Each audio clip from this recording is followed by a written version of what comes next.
extra fee for that.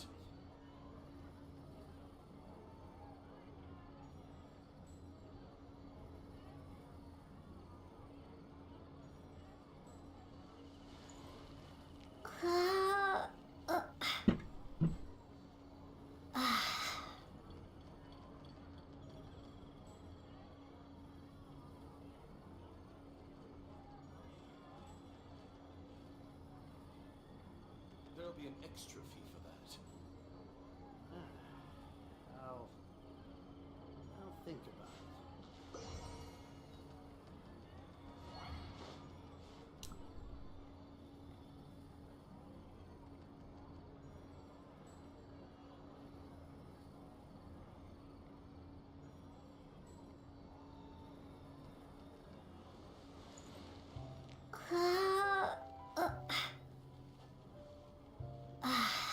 There'll be an extra fee for that.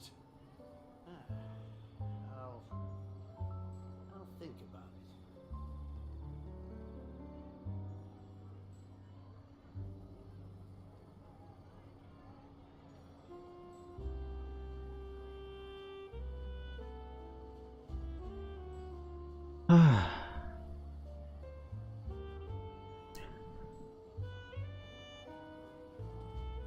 There'll be an extra fee for that. Oke, halo semua, gue FiziMeds dan selamat datang kembali ke teman-teman di game Genshin Impact. Kali ini gue coba lanjutin lagi Quest Archon Chapter 4 bagian 2 sekarang ya. Kemarin tuh udah selesaikan quest yang bagian pertama teman-teman. Untuk sementara itu kesimpulannya sidang perkara Lyney antara Furina itu udah sementara selesai dulu teman-teman. Entah bakal ada kelanjutan lagi atau enggak. Sekarang gue coba ini lagi ya, melanjutkan Quest Archon Chapter 4 ini di bagian kedua. Kita mungkin beralih ke sisi Child sekarang ya. Katanya dia ingin bertarung dengan duelis ya, atau petarung duel gitu. Udah kayak Valorant aja ada duelisnya. Dia namanya Klorin. Bentar. There'll be an extra fee for that. Oke, kita menuju ke Hotel Debord. Di sini nih.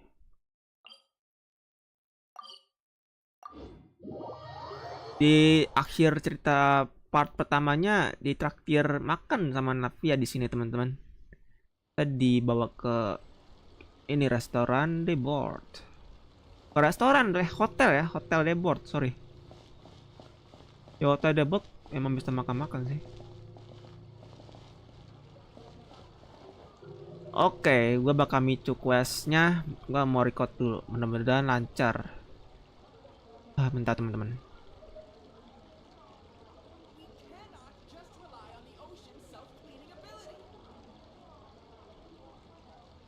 Oh, bentar.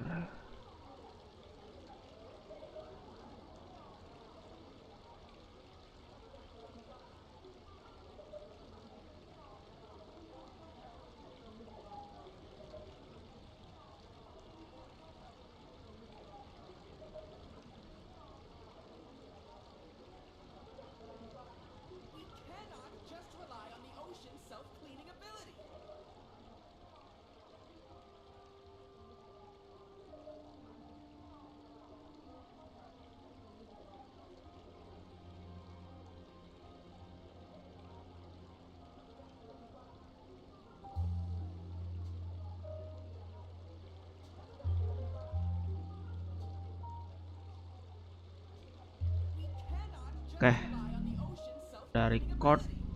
Gua coba jalan menuju ke questnya ya teman-teman. This is it. Masuk ke Hotel Debord bersama Navia ya. Masih melanjutkan Quest Archon Chapter keempat.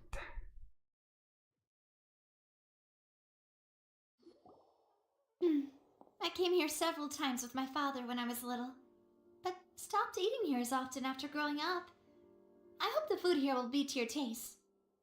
Oh, don't worry. We haven't eaten at a hotel like this in a while. Paimon's getting excited already. In that case, I'll go order for us first. Please wait here a moment.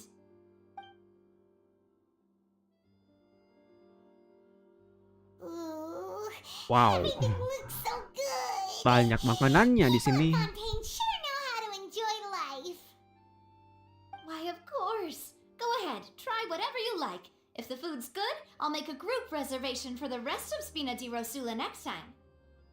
And if it's not? Well, then I'll still bring everyone. Albeit with only one dish per table. You, sure have your own way of doing things. Oh, we called this a farewell meal, but we could also treat it like a victory feast, right?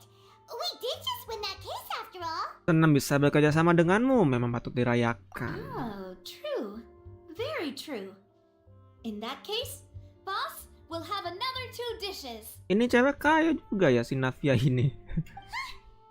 Paimon didn't mean that you had to order even more food.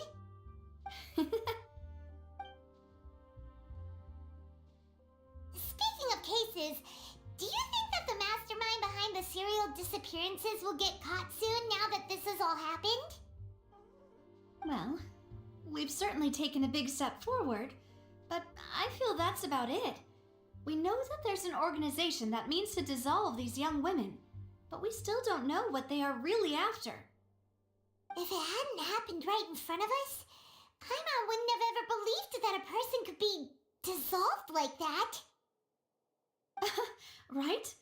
Yet it was because this was such a preposterous notion that the investigation could never really move forward before. Ugh. If only that guy could have finished speaking! We were so close to hearing who was behind it. In such investigations, even the smallest step can seem like a yawning chasm if the trail of clues is cut off. To be honest, I don't have high hopes for any follow-up that the authorities might conduct. It's not that I don't have faith in their ability, it's just that a different perspective is required in some matters. It's easy to guard against and deceive a single narrow perspective. A shift in thinking is required at such times in order to produce a breakthrough. Which is exactly why the Spina di Rosula exist. Those highfalutin folk are not all-knowing. That's why we exist. To seep into the cracks where filth falls through, where their watch fails them. That's the kind of problems we solve. Seems Paimon thought things were simpler than they actually are. It's all right. Well, this was supposed to be a farewell meal, so I doubt you have further interest in this business, right? Let's talk about something else. Like, what are your future plans? Sesuatu sama Archon Hydro, tapi belum ada kesempatan. Kami mau tanya sesuatu sama Archon Hydro. That's true. We didn't have a chance to speak to her after the trial ended. It didn't really seem like the right time or place to do it anyway. I see. So, your primary objective, which has been foiled so far, was to have a chat with the Hydro Archon. I've heard that there's a long line of people waiting to meet Lady Furina. I suspect you'll be waiting for quite a while, considering that you missed your chance today. Yeah, we've heard that she's super popular here in Fontaine, and that it'll be tough getting any of her time. Well, would you consider some more, unique ways? Perhaps even methods of, let's say, questionable legality? Guess that's Spina di Rosula's boss for you. Chock full of sketchy ideas. Well, what did you have in mind?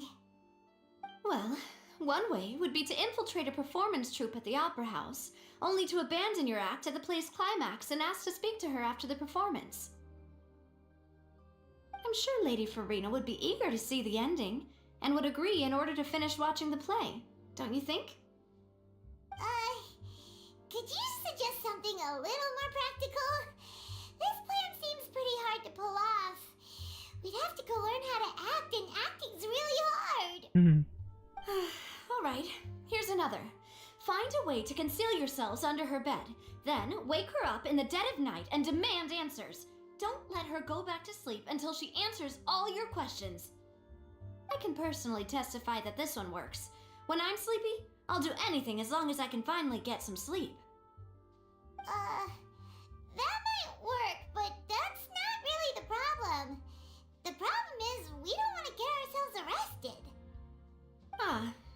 valid point. I overlooked that part. I was just thinking about leveraging a person's desire for sleep. All right, no more joking around. Perhaps you could... Oh, I don't know. Cut the line when she's on a break. You did defeat her in court, clearing citizens of hers from false accusations. False accusations she had nearly upheld personally. You mean that if we catch her while she's on a break, she might be too embarrassed to refuse? Oh, that does make some sense. Layak dicoba, tapi apa tipe kapabilitas yang kayak gitu masih ada malunya? Why don't we give it a try after this meal? You know, strike while the iron is hot and all. Huh? Paimon, did you drink my Fanta? Was this your drink? Sorry about that. Paimon wasn't really paying attention and the cup was right next to Paimon. Would you like to order another? No, it's fine. We're just about done here. Alright. Honestly, Paimon wouldn't recommend Fanta anyway. It tastes kind of salty and icky. Fanta atau Fanta ya? Is that so? Huh. Well, in that case, we'll have to blacklist the Fanta here then. If we're all finished eating, then I'll go pay. Yeah, we're stuffed. Thanks for the treat, Navia.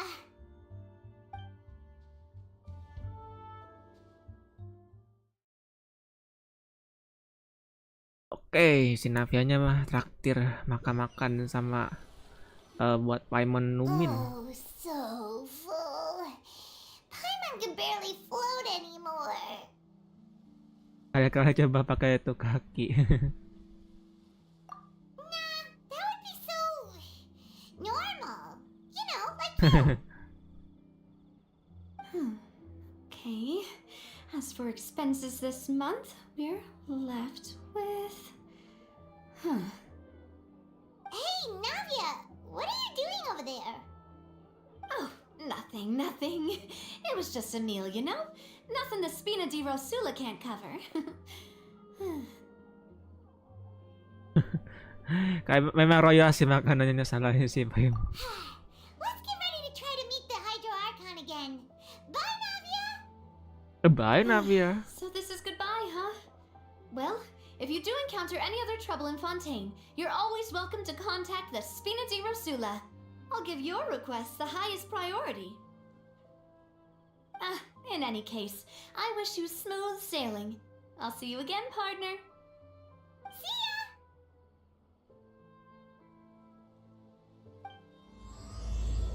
Bagai rintik hujan turun tanpa sebab dimulai.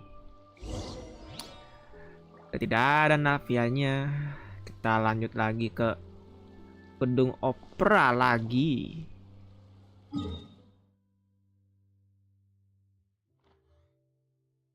Oke, di sini nih Fountain of Lucin.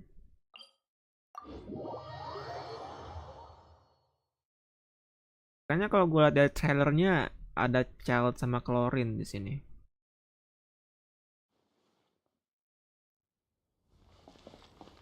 Trailer Genshin Impact kemarin. Akunya malam, tapi kalau malam begini bagus ya. Fonten. Malam-malam luxurious gini loh. There aren't many people around anymore.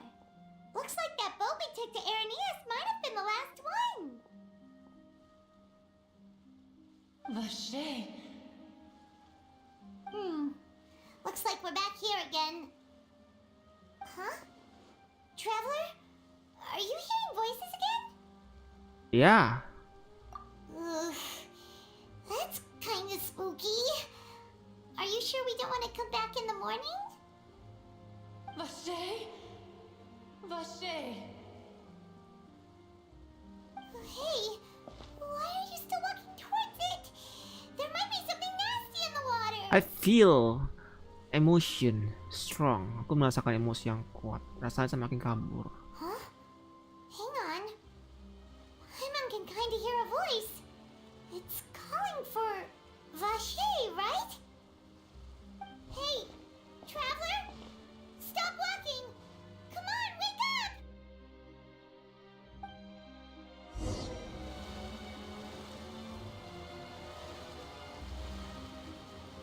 Woi. Oh, Zenith. Vache, are you my dear Vache? No, wait. You seem to be someone else. Do you know Vache? Do you know where my love is? I don't know. Kamu siapa? Wait. Who am I? I'm very sorry. I fear I do not know. My memories feel like they have been washed away like a flood. So many fragments dissolved amidst the tide, never to be recovered. How much have I lost? How many things that I once held dear while on land have I since forgotten? Oh, Yes, that is what I was once. But now, I am but the consciousness of one who is lost, therefore. refleksinya suka tahu. I do not know how I Detail came to banget. be like this either. I only vaguely remember being covered in light blue water, and then all grew dim. Air biru muda. Apa dia juga korban yang dilarutkan? Oh, I also remember going to many places. I loved adventure, loved exploring places of peril. No matter where I went, Vache would go with me. I knew how dearly he loved me, and I also loved him equally as much. But now, we can no longer go back. The pain of such parting, I never knew how heavy it could be. jadi kamu mau aku mencarinya? Pasir. No, our reunion no longer has any meaning. There is no way for us to create any new memories. The thought of me gives him no succor, so let it lie forgotten beneath the waters. If you meet Vache, tell him not to look for me. Tell him to move on. That is the only thing I still remember. Perhaps that is so. As I was submerged in the waters, losing consciousness, I saw Vache above the surface. His eyes were filled with such sorrow, such longing. If only I could have comforted him, told him that I did not suffer. Indeed, I had felt a great warmth. Great Worm. Facer menyaksikan saat-saat kamu larut. Is that what you call it? Dissolving? If anything, I consider it a form of release. It was a state of neither fear nor frenzy, with only an endless peace, like the water's still surface. I could also liken it to being a thirsty person who drinks water for the first time, and only then sees how they have lived for so long in a world of endless want and anxiety. Masih ada kesadaran yang tersisa. I think I hear your companion. It's time for you to go, I think. Farewell, then. I am glad that you were able to sense my presence. Remember, if you see Vache, tell him not to seek me out any longer.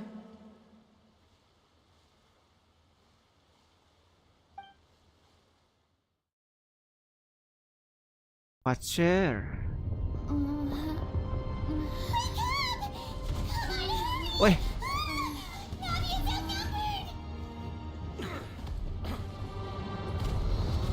Ada combat, jir.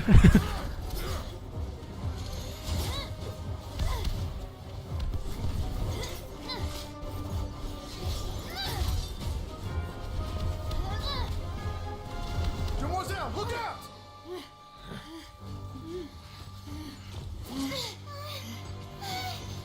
Dear God, it's a whole army of Gardamex. Oh, Chlorand?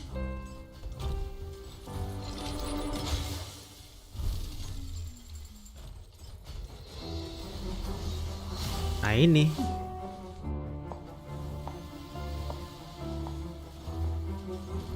Tiba-tiba ada ambush di kopra ini. Quick, now's our chance!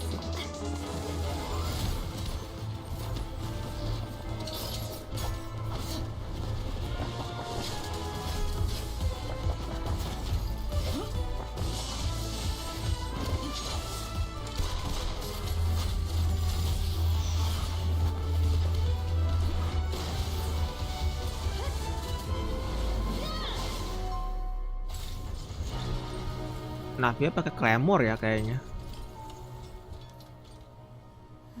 Halo Theo Janvin.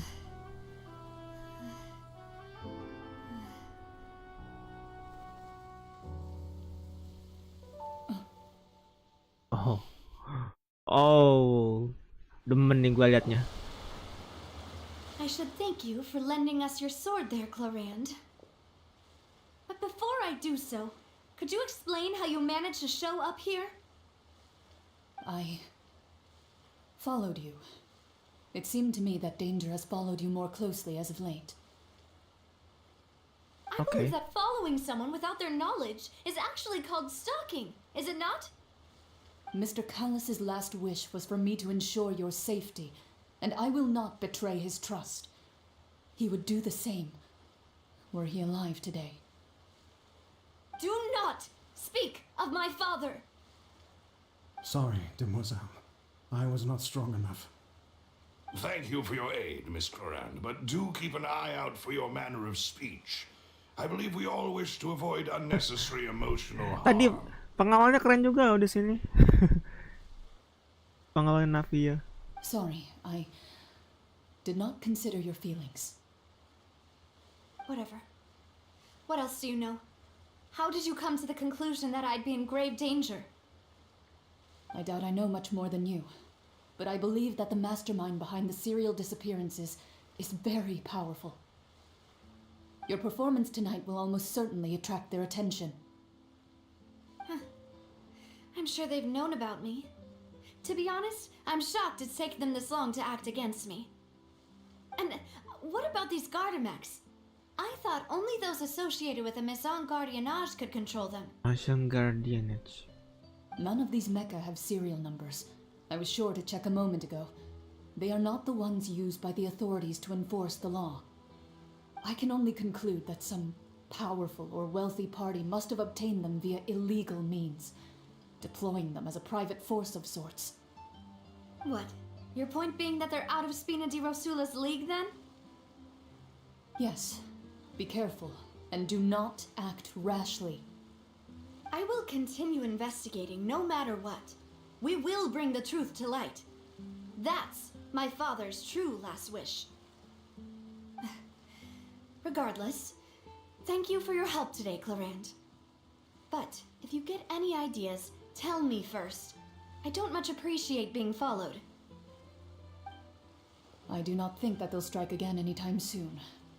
So I shall stop following you. Good day, all.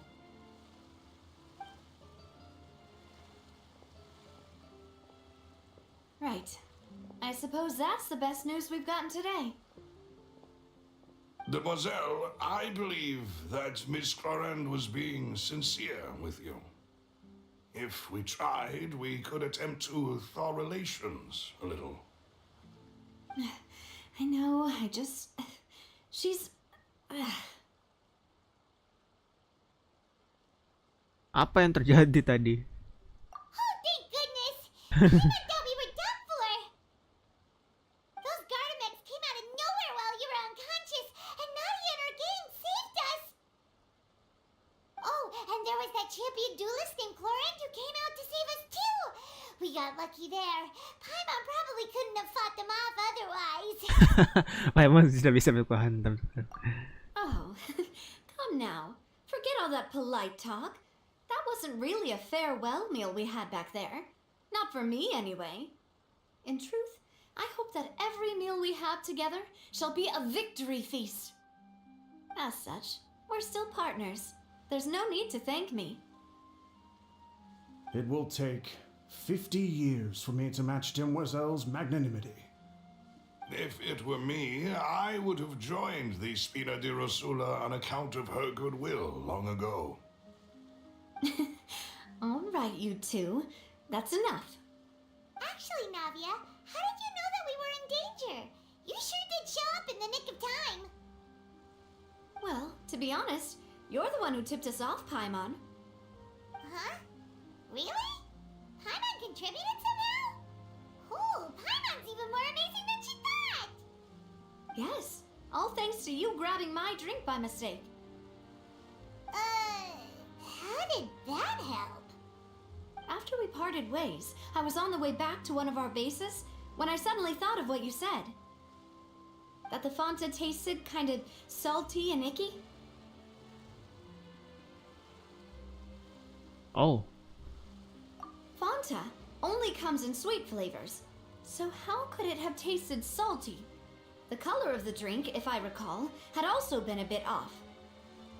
So the Fanta had been spiked with water from the primordial sea? Yes, so if you hadn't drunk that cup for me... Spina di Rosula is preparing the grandest of awards for you as we speak for saving the boss. jadi dari minumannya itu ada yang salah tadi. Huh. Really? Untungnya Paimon dan aku bukan orang Fontaine. I sent people to Hotel de Boer to investigate, but whoever did this left no trace at all. That's when I figured out that you might be in danger and hurried here as quickly as I could. But why would they go after us too? All we did was defend Lyney in court and help clear his name. Ugh, now we're caught up in this mess too, aren't we? Well, you did foil a plan that they were probably pretty proud of, and almost got their name in the process. Speaking of which, did anything strange happen when you drank the primordial seawater? Well, it can't be coincidence that the traveler fainted just now. She said that she heard that voice calling for Vache again.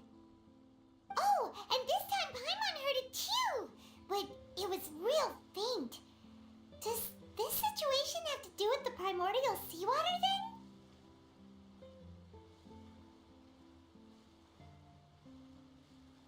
Kemampuan mendengar suara seperti itu ada hubungannya dengan kepekaan seseorang terhadap elemen hydro.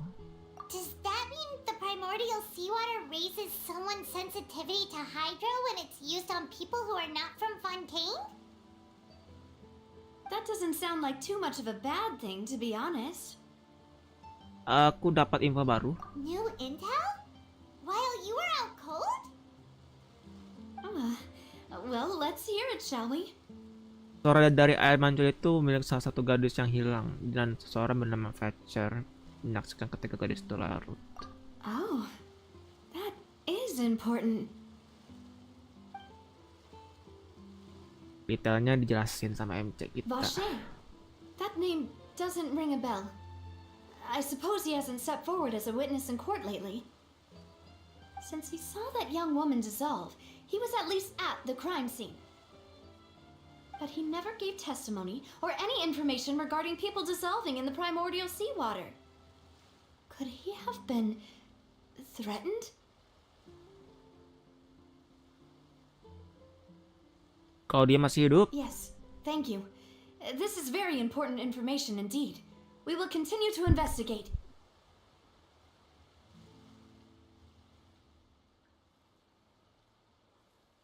oke partner. Oh, you mean you'll help us investigate? Well, you did say that our farewell meal didn't really count.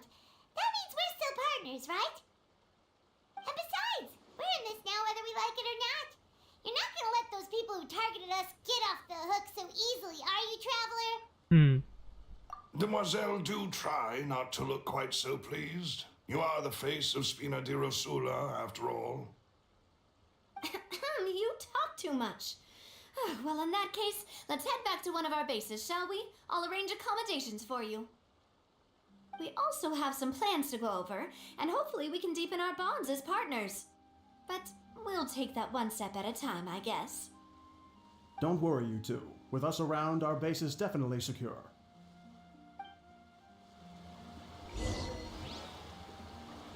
Dan bisa-bisanya nggak ada orang di sini ya. Pas ada ambush tadi. Kita ke markas, teman-teman. Ini bisa ke bawah loh, tapi entar lah. Oke, berhubungan sama quest juga, sepertinya kita bisa ke bawah nanti.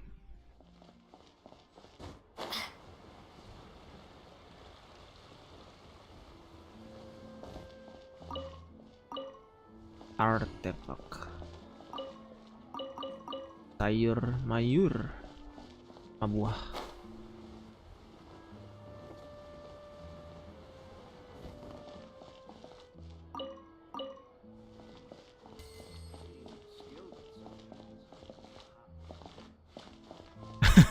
Gua kepo. Tak kira ada peti common gitu loh. Maka ada jalan celah kecil kayak gitu. It's right up ahead, but let's make sure we weren't followed first. I've been keeping watch, Demoiselle. I haven't spotted anyone suspicious thus far. Very good. But let's not let our guard down for now. I shall find rooms for our respected guests. Thank you, Malus. Now, let's continue, traveler.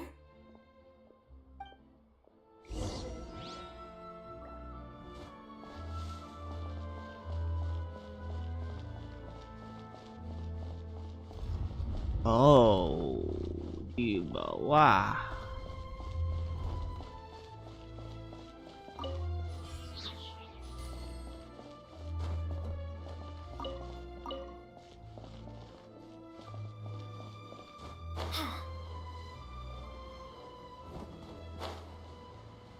Flow Center.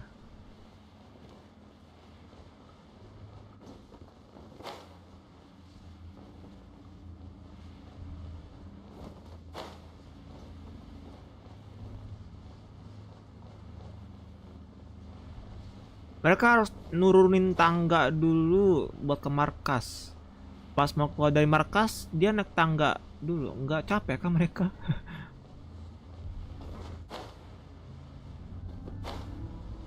Oke.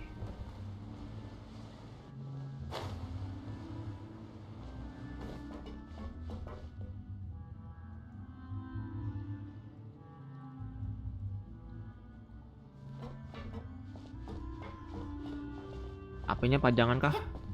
Oh enggak. Kirain pajangan doang.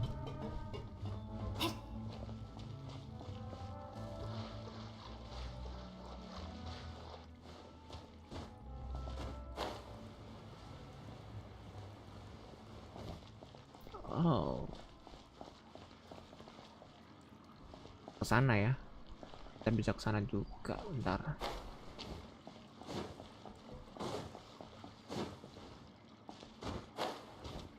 Oke. Kayak ada ngebling-ngebling di sini.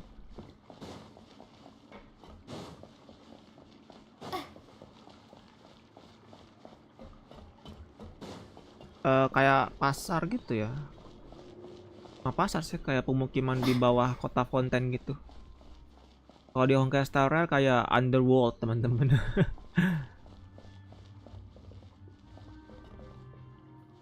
Oke, itu waypointnya di sana. Bicara dengan Melus. Jadi panorama.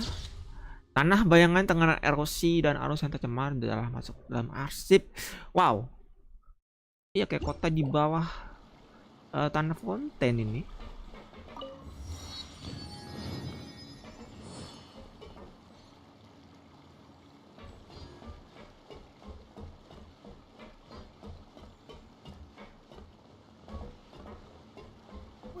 place you're in. You gotta keep up with the changing times.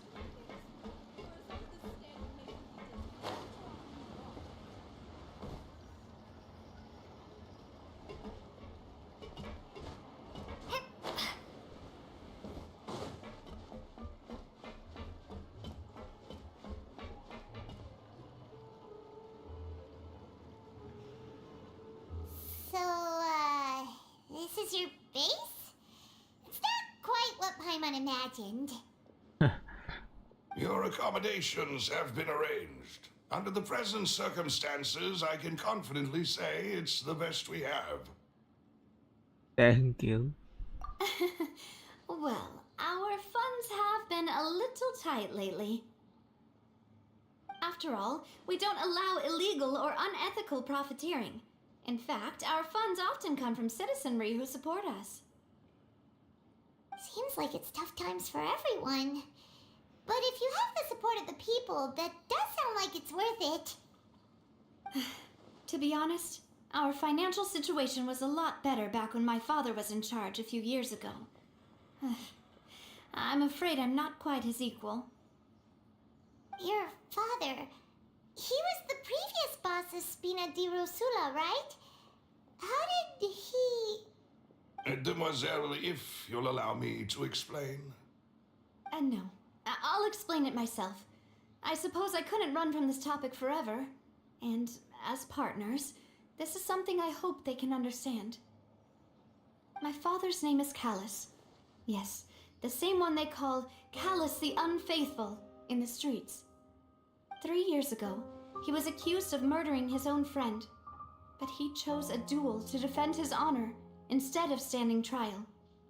He died in the duelist's ring. Oh no. But I do not believe my father was a murderer. I'm sure he was set up. At the time, I believed that if he only stood trial and was duly investigated, something amiss would crop up and prove his innocence. But strangely, he not only requested the duel himself, but rumor has it that even after being seriously injured, to the point where he could be deemed as having lost the duel, he refused to surrender, determined to die in the arena. 3 years later, I still don't understand why he did that. How could he protect his honor if he's dead? If anything, he gave up his chance to defend himself. Oh, memang aneh. Ada petunjuk kenapa dia berbuat gitu? The closest piece of info I have is that my father had been investigating the serial disappearances case at the time of his death.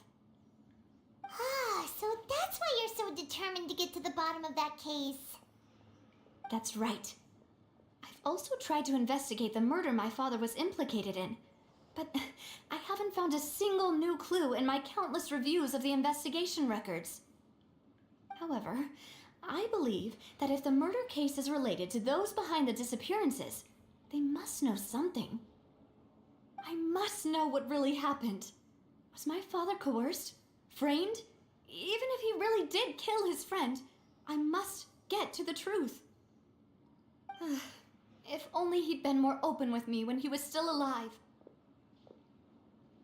He even hid the fact that my mother died due to complications when giving birth to me.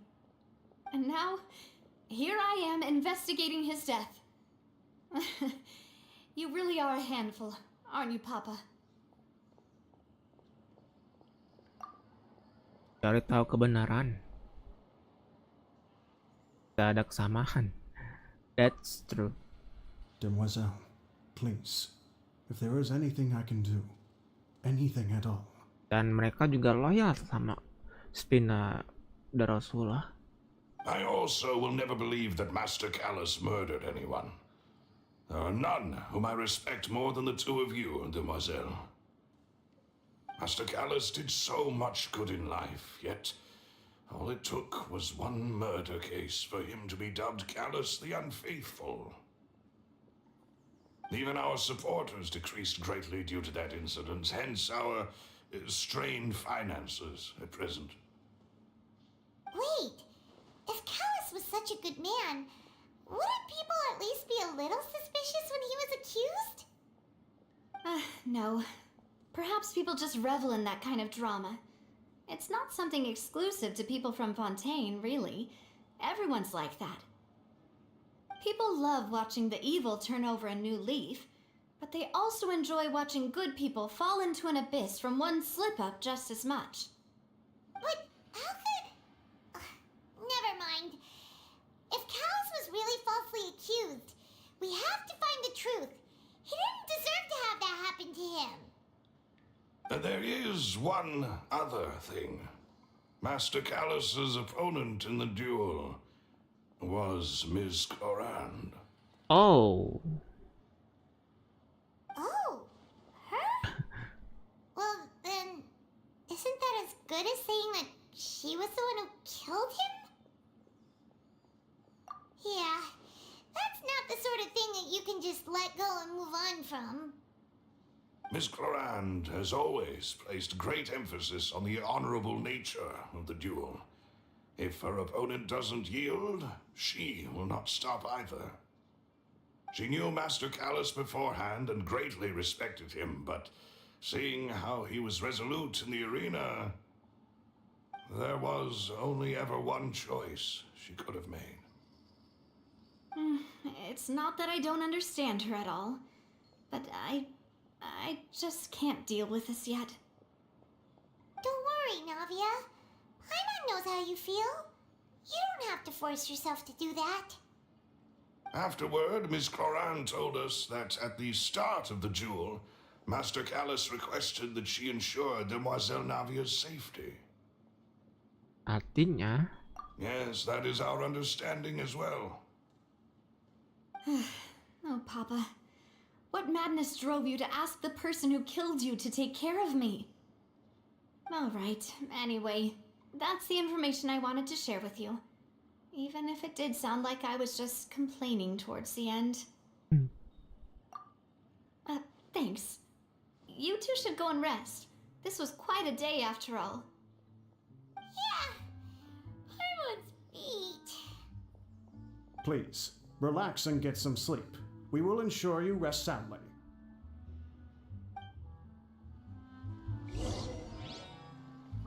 okay.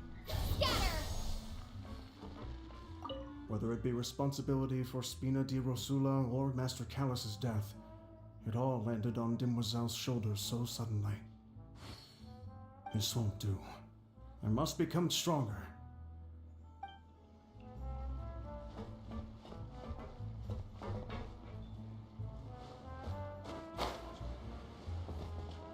Ada penasihat hukum. If you want to outrun the law, you need to know how it works.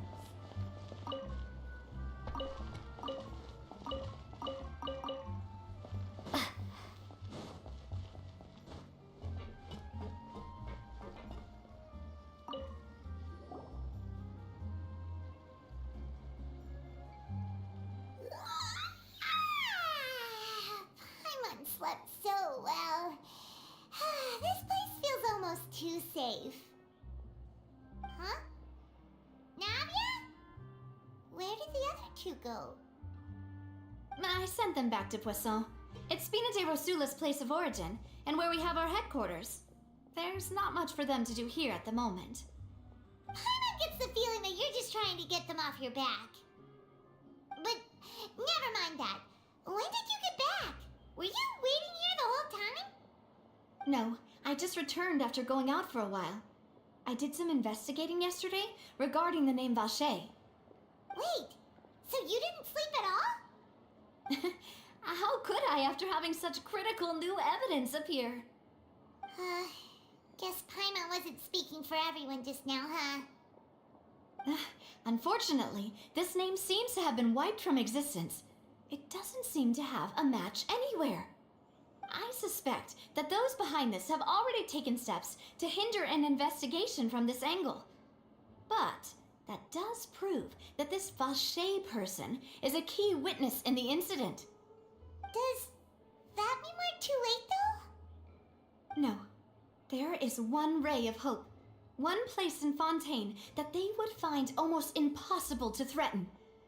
And that is the archives kept by Chief Justice Neuvillette, a place where detailed files on all the cases in recent years are kept. Hakim Agung Neuvillette.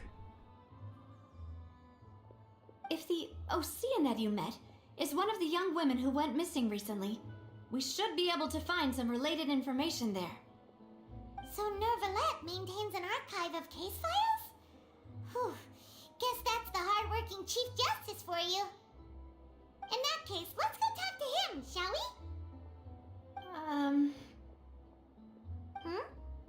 Aren't you coming along, Navia? Did you get tired? No, it's nothing. Let's go see the Honorable Chief Justice.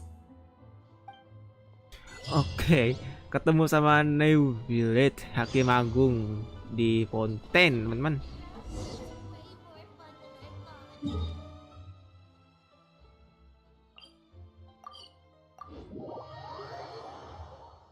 Ini agak rare nih. Right up ahead.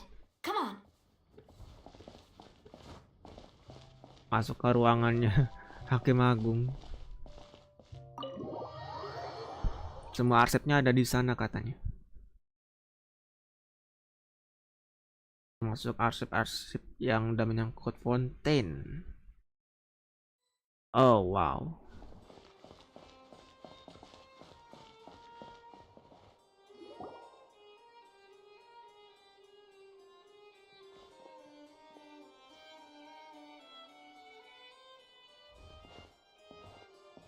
Halt! Please state your business here. The Chief Justice is presently occupied with official matters. This place does look pretty heavily guarded. Guess that proves that Neuvillette's files are really secure. Hey, don't you recognize us? Huh? Who are you? Just to be clear, I don't care who you are or who you might be related to. Our rules make no exceptions. See? They've got great discipline, too. Yep. Anyone can tell. If you're here just to crack jokes, I can point you towards the exit. Unlike some, we're busy, so please leave if you don't have a reason to be here. No. What I meant to say is, shouldn't you remember us from a few days ago? We were at the trial of the great magician Lyney. Oh, yes, I remember. I read about it in the Steambird. You must be Lyney's attorneys. It's all coming back to me now.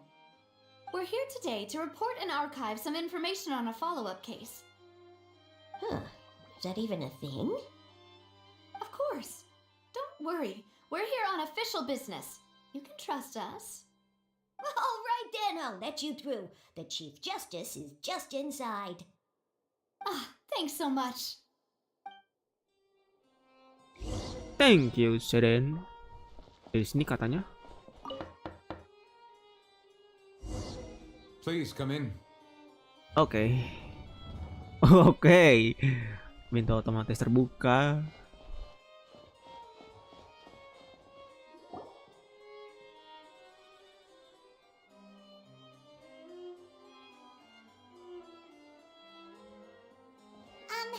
Sorry to barge in, Monsieur Neuvillette.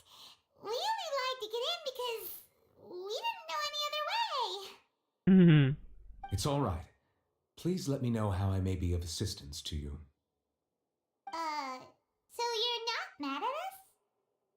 We're looking for a man called Vache. He may have been an eyewitness in the serial disappearances case. If we can find him, we may be able to unearth some key information on the case. Ah, I see. In that case, please wait here a moment while I browse through the files.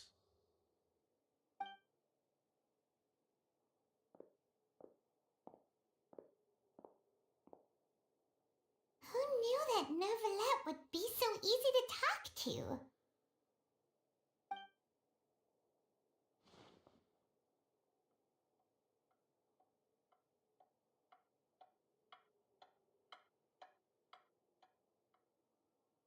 Unfortunately, I'm quite certain that no one by the name of Vache has been involved in any case, criminal or civil, in the past several years. There are no records of him either in the files or in my memory.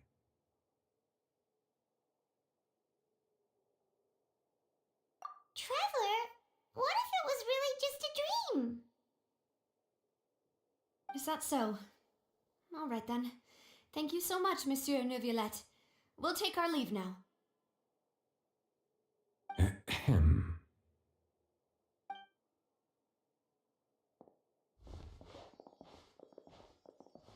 Miss Navia, I can understand how you feel. Your father, Callus, was a truly exceptional man. We deeply regret his passing. And what are you trying to say, Monsieur Neuvillette? Are you trying to console me? Extend your sympathy? Or just express some tendril of regret? No. You are not trying to do any of that. I can hear it in your voice. There's no emotion behind your words. You only said those things because you felt like you should. It's just like last time. After my father took his place in the duelist ring, I pushed through the guards to talk to you as a last resort. You even told me then that you thought there was something fishy with the case, yet you still allowed the duel to go ahead. In your eyes, the value of a human life is nothing compared to those cold laws you hold so dear. If you truly regret my father's death, then why didn't you call a stop to the duel? Why didn't you give me the power to stop him from throwing his life away? Why did you just let him die, despised and hated by all? Everything was hanging on a thread at that moment. Just the tiniest effort could have changed everything. There are still so many things I never got to tell him. So many questions he still owes me answers to. If you really have no heart, then just look me in the eyes. I, Navia, will show you the true meaning of regret.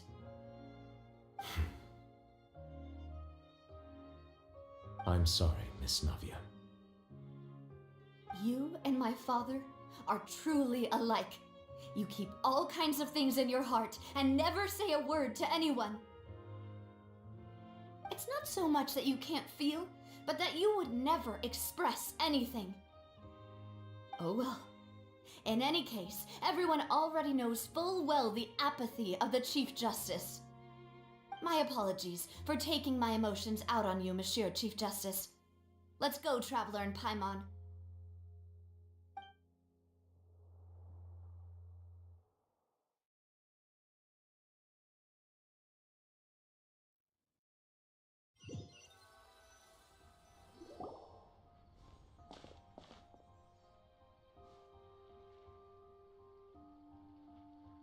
Jadi silence. Navia, are you okay? Hujan sekarang. I'm fine. Rain. It's raining. You're right. Wasn't it still sunny when we went into the building? And there shouldn't be any active trials today. How strange. Now that I think of it, on the day my father was convicted of murder, it was also raining.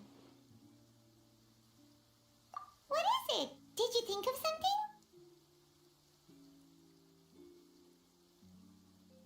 Dia lagi di luar waktu kejadian kasus ayammu. Yeah, he was outside. It was uncovered and the rain could fall there. Why? Do you think the rain could have affected the crime scene? That thought has occurred to us before. We've even expanded the search area to try to account for that, but didn't find anything of value. Oh? Wait. You don't mean... Fakta bahwa manusia bisa diubah menjadi air. So you're saying that the true murderer could have been turned into water and then got washed away with the rain? Yeah, and if that's what had happened, then no one would have believed your dad, even if he explained what he saw to the authorities. I really think think I found a true genius for a partner. You're completely right. How did I not connect the dots earlier? All right, let's go to Poisson. With this new lead in mind, we'll get to the bottom of my father's case for sure. Yeah, we're gonna make progress for sure this time. Do you want to go with me now? Or do you want to head over by yourself later? Kita pergi sekarang saja mumpung baru dapat ide. Great, let's go then. Langsung auto ke Potion ya.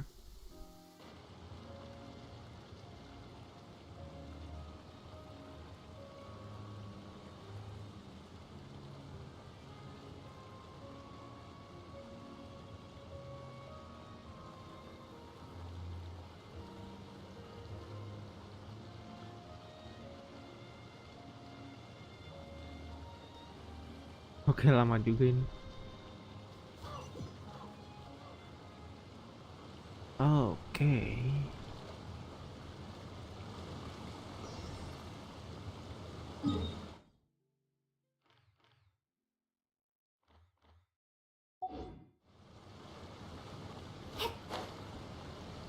Ada marketnya juga di sini.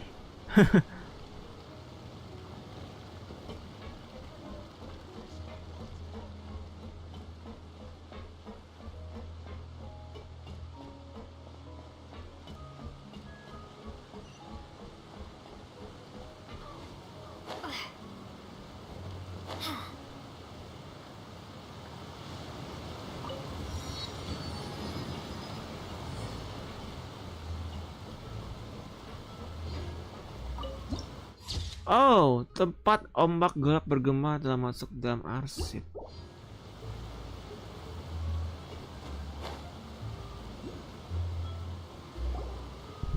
Whoa, what a huge ship!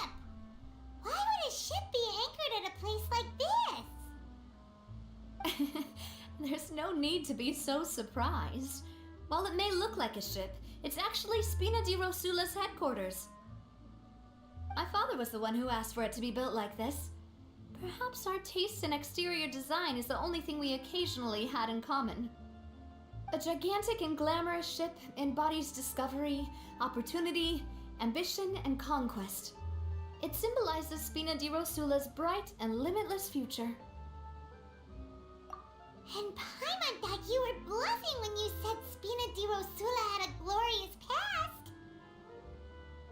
Paimon was confused why a group with such a history would live in the sewers. But now that Paimon has seen this ship for herself, she's been convinced. Well, Poisson is where Spina di Rosula began after all. It's our main base, our home. Spina di Rosula.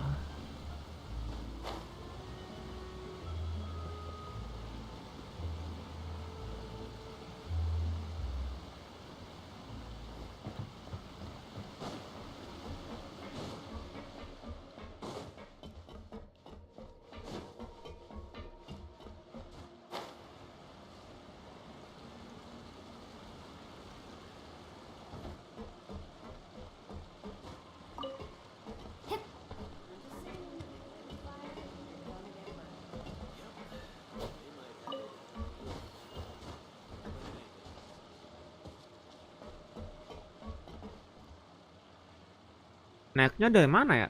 Dari sini ya.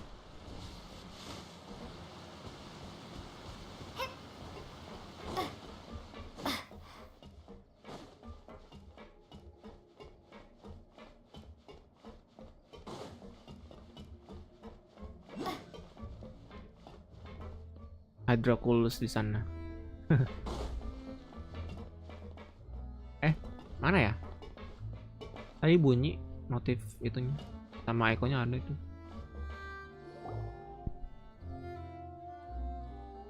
Melus, we're back.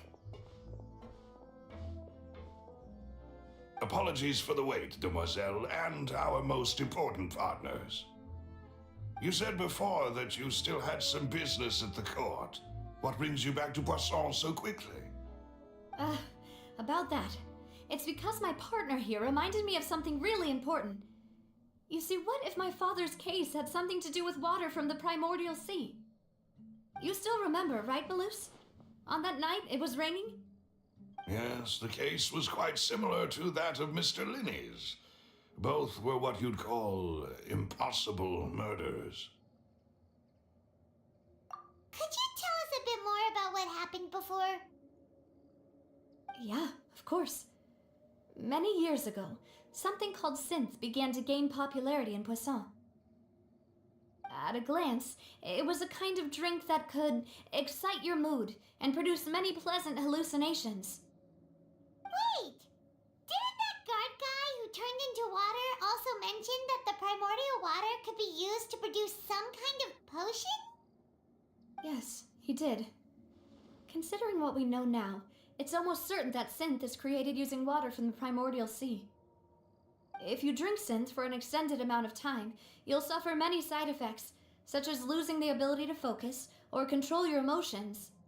And if you were to stop drinking it completely, you'll experience flashes of paranoia and anxiety while lacking energy to do anything. It's an extremely dangerous substance. As he oversaw Poisson, my father was compelled to put a stop to synth abuse and called for a complete ban of it. Boss's uncompromising attitude incurred the synth vendor's wrath, but no matter how much they threatened or bribed him, he refused to yield. Not only that, Boss became determined to find the mastermind behind the synth operation and put an end to the problem once and for all. Yes, but the enemy was very cunning. So he could never get anything out of the dealers, all of whom only sold the stuff and weren't privy to the rest of the operation. Recognizing that, my father decided to contact the dealers in secret and cultivate personal relationships with them. Finally, he was able to convince someone to become his informant. The man's name was Jacques. He felt greatly ashamed about his work after seeing many families destroyed by synth abuse. That night, my father hosted a banquet at his countryside estate. He planned to meet up and exchange information with Jacques over some food.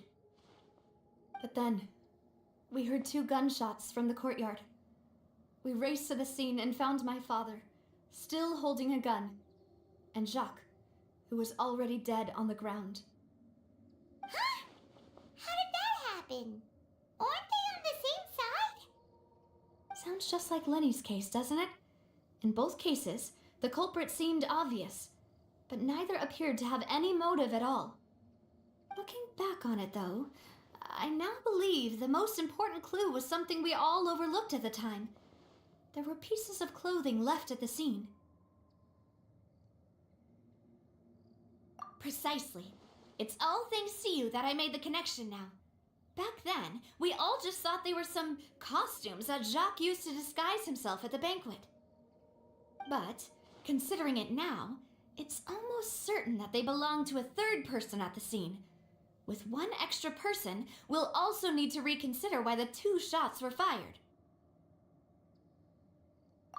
You're right. We still don't know what happened. But my intuition tells me that we're on the right track to figuring it all out. I'm finally headed towards the truth. Jacques was an empathetic man who was infinitely remorseful for his past actions. It's unlikely that he turned on Boss with 0 warning. I think this third person is probably the key to the full truth. On that note, however, even though this will not please you, demoiselle, as your and your father's butler, I must still offer a word of warning. Our opponent is insidious and cruel. They are extremely difficult to deal with, and Boss has already lost his life trying to bring them to justice. Even though Spina de Rosula has lost most of its former glory, Poisson has welcomed a new time of peace, and we have been allowed to live out our lives. There is no need to follow your father's path. It would be both wise and in line with Boss's wishes to step back and give up on the case. If that's indeed what he wished for, then he should have told me that himself. Was I not the closest person to him? And yet, I was the one most kept in the dark. What was the point of him dying without sharing any of the secrets he knew? Did he manage to protect anything in the end? Synth is still here. Callus the Unfaithful is still his epithet. And Spina di Rosula is barely getting by. Nothing has changed. Did he think I'd just accept his meaningless death and live out my life just as meaninglessly? I've never accepted that, ever. Not since that day, and certainly not now. I want to find out the real answer for everyone's sake. For the missing girls, for the victims, and for myself. Navia.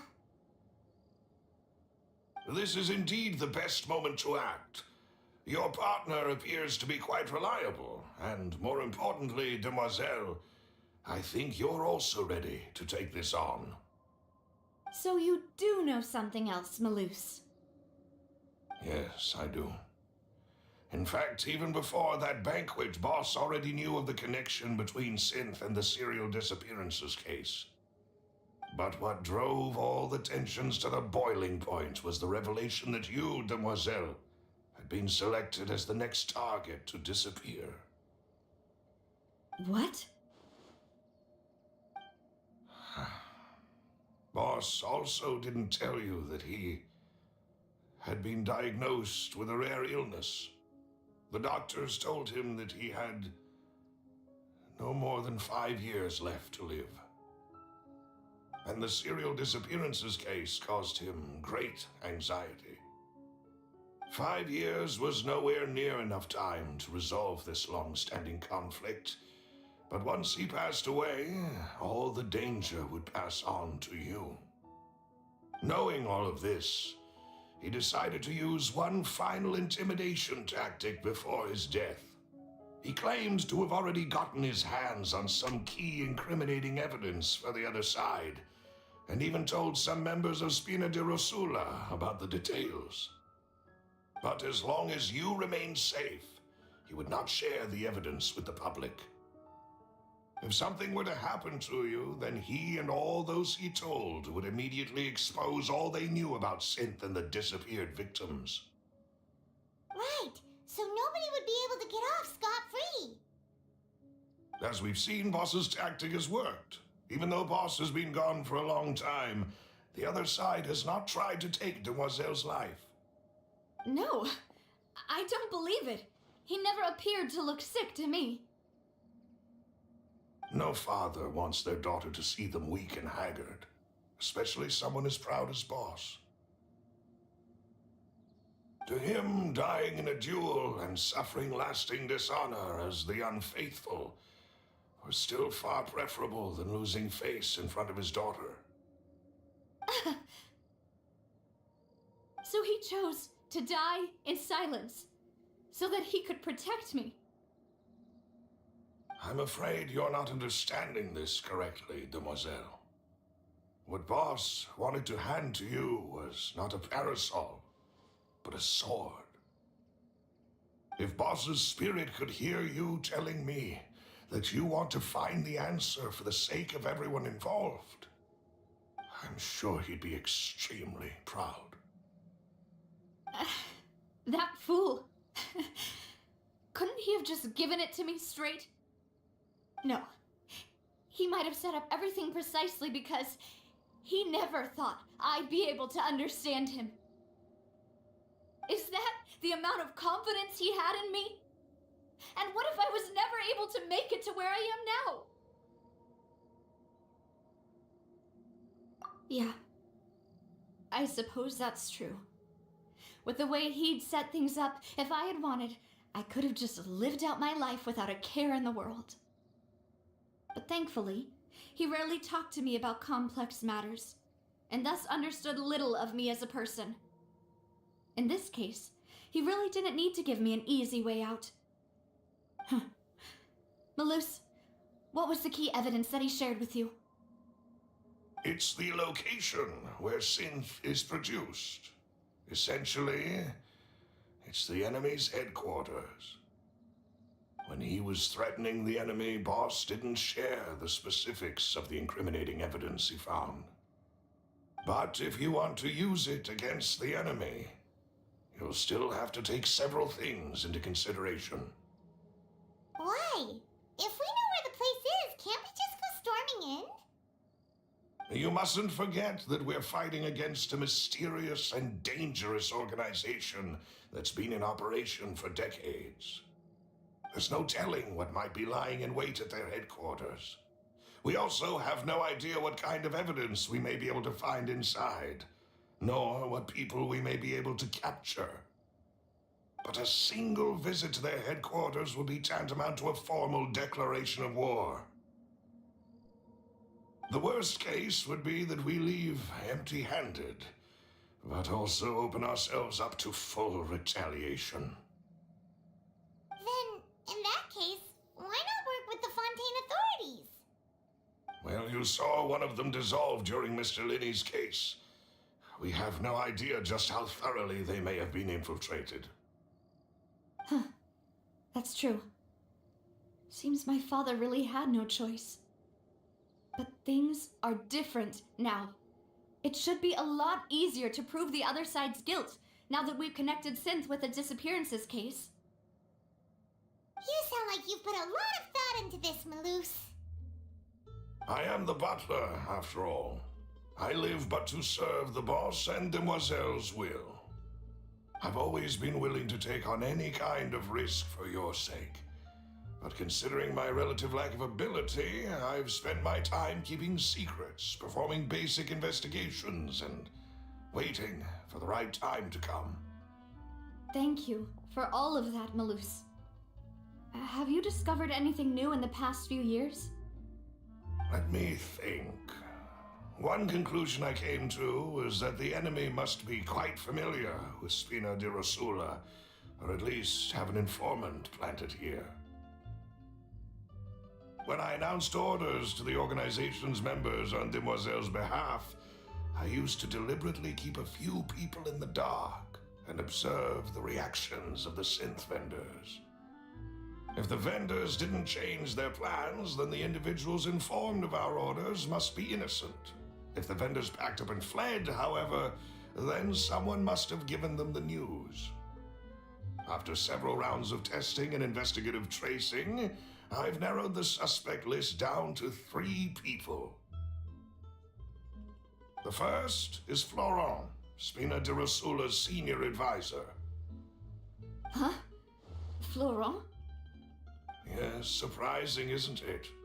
He was one of the people Boss trusted the most, which also means that he was someone who understood Boss really well.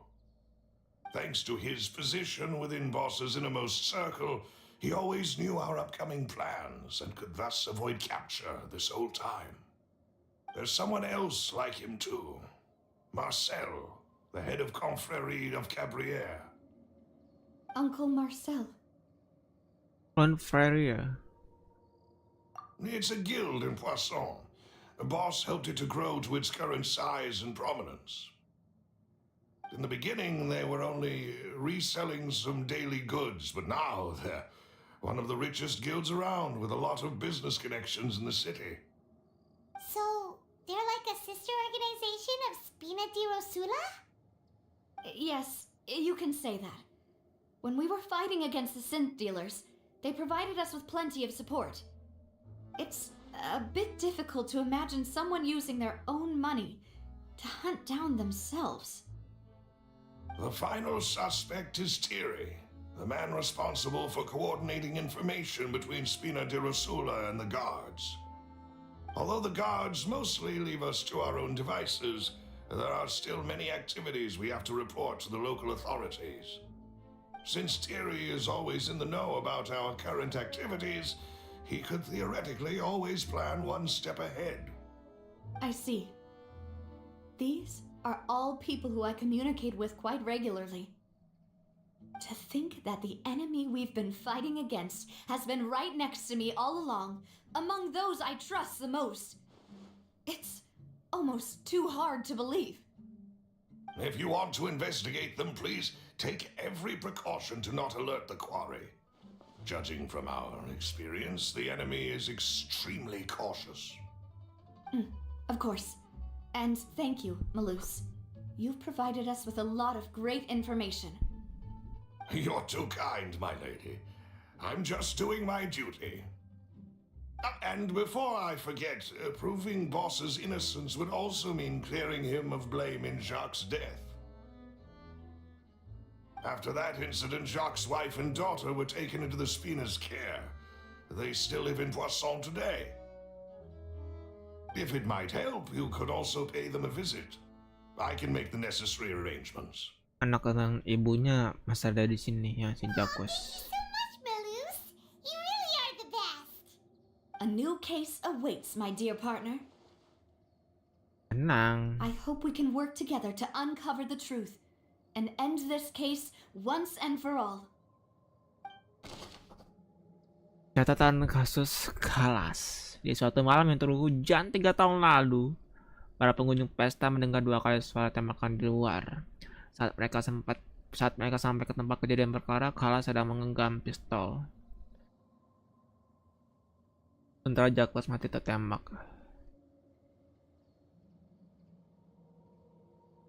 Sehingga Kalas ditetapkan sebagai pelaku pembunuhan.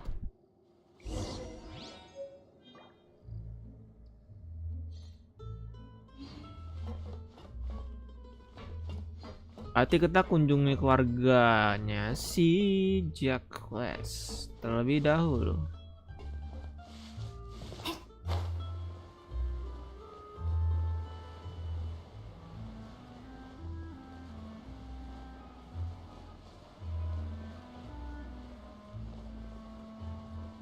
Di mana ya? Di atas ya?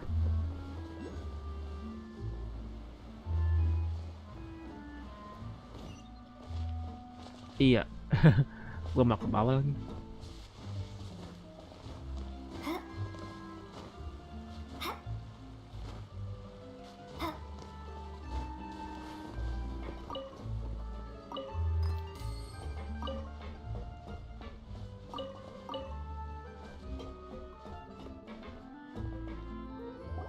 It is settled then.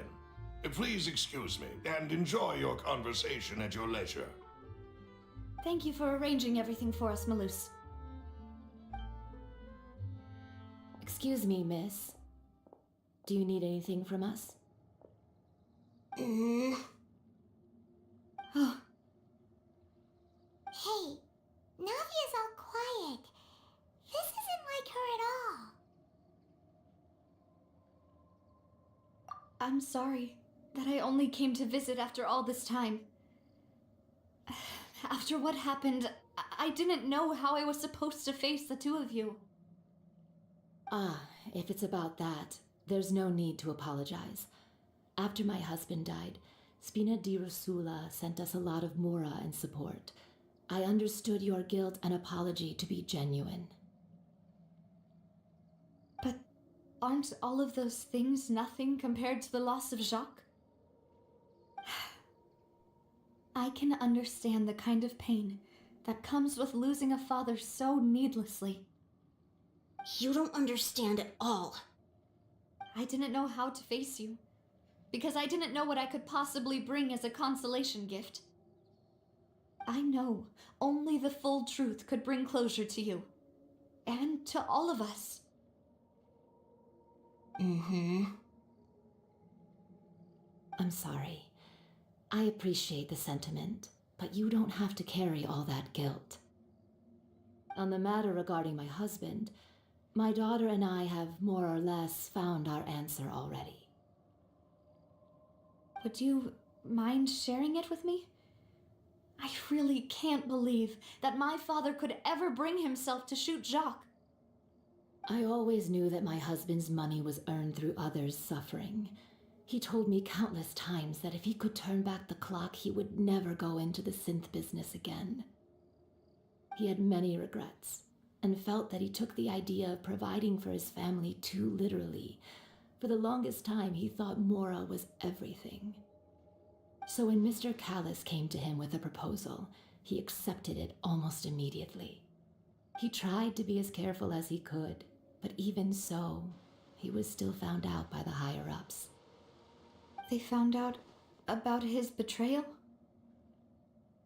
Papa didn't say that exactly, but Papa did tell me that I should never be ungrateful. Before he left that day, he told me that he had no choice. It was only later that I realized it was his final farewell to the two of us.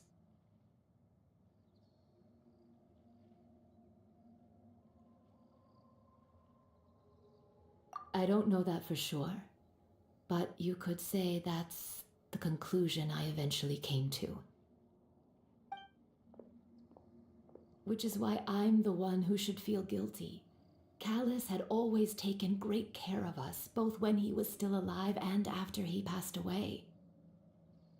Even if he fired the shot that killed my husband, it was likely in self-defense. It is impossible for me to hate him for what he had done. But Mama, why is Papa still the bad guy if he did the right thing? Papa always wanted to be a good man, so why did he have to do a bad thing in the end? Well, things aren't always as they seem. You still feel like your papa was a good man, right? Yeah, Papa was a really good man. The best in the whole world. Then you should hold on to that. If a good man had to do a bad thing, then regardless of whether he left you a parasol or a sword, he must have done so to give you a better life. Oh. Thank you for everything you've told me. I will definitely find the truth. The current state of things is not something I'm willing to just sit back and accept. Thank you. I'm very grateful to hear this from you. Even though your personality is quite different from your father's, your determination when you speak is really similar. You really think so? That's the first time anyone said that to me. Kesaksian keluarga Quest percaya bahwa Quest diperintahkan untuk membunuh Callus, sementara suara batunya pun berperang untuk tidak menjalankan perintah tersebut.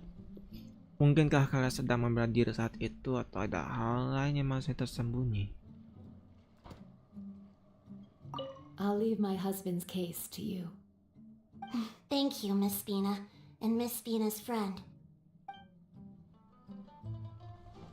Are you okay, Navia? I'm fine. Don't worry. Let's investigate the 3 suspects next. Florence should be nearby, and we should be able to find Thierry and Uncle Marcel in the city. I'll get myself together on the way, so please don't worry.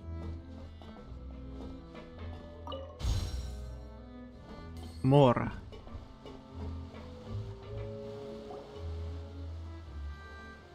Greetings, boss. How may I be of assistance today? I'm sure you've heard about what happened at the Opera House. Someone got turned into water right in front of us. Yeah, I've heard. With something that dramatic, I'm sure journalists will milk it for all it's worth. And it'll be all the talk for the next several weeks. It also reminded me, on the day that the incident happened with my father, it was raining outside, and we found some clothes left at the scene. After my partner here put the dots together for me, I feel like we should try to reopen his case. Can you do me a favor and try to recall what happened that night? Let me think. Mr. Callus was feeling pretty upbeat that day, so he was drinking and bantering away with us at the table. After that, he told us that he wanted to go get some fresh air, so we let him go without thinking much of it. Who knew that we would hear 2 gunshots ring out right after? My first reaction was that Mr. Callus's life was in danger, so I grabbed my holster and made a mad dash toward the scene. But when I got there, it was already too late. Mr. Callus was standing over a dead body with a gun in his hands. All we could do was look back and forth at each other. So you also remember 2 gunshots then? Indeed. The guards said that the first shot didn't hit anyone, while the second killed Jacques. But I've never really bought that explanation. Reason being, Mr. Callus had left his gun on the table. I even made sure to confirm that before running to the scene. But according to the guards, that doesn't mean he couldn't have had other guns on his person.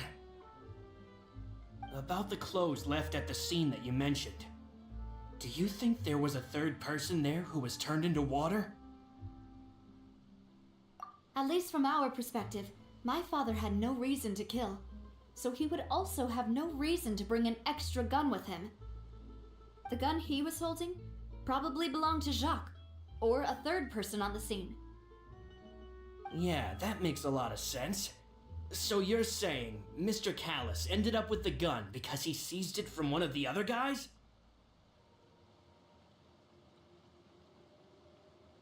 But hold on. If that's what had happened, then why didn't he share the truth with any of us? He didn't even want to face the Oratrice machine, and chose instead to prove his honor in a duel. Did he lose all faith in the courts after seeing someone dissolve right in front of his eyes? About that, Maloof's told me a thing or two. So, I think I can understand why he committed to the duel. I'll tell you everything once the whole truth has been revealed. I understand. Then I'll leave Mr. Callus's honor in your hands, boss. And if I may just say one more thing, the whole Callus the Unfaithful epithet has been a thorn in my side since the day it was invented. Many people have laughed at me for still calling him Mr. Callus, even after so many years have passed. But it was Mr. Callus's trust that allowed me to rise through the ranks of Spina di Rosula and live the life I lead today. Oh. No matter what others might say, he'll always be the man I respect the most. And he'll always be my boss. Don't worry. I will definitely find the truth. You and all our other comrades at the Spina deserve to know the truth as well.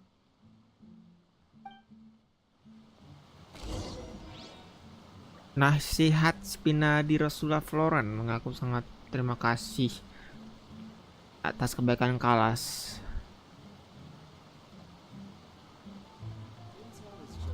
Kalas tidak membawa senjata saat pergi. My apologies, boss, for that last sentimental bit. It's just, many years have passed while I've held my tongue. It's not often that I get to share my true feelings with others.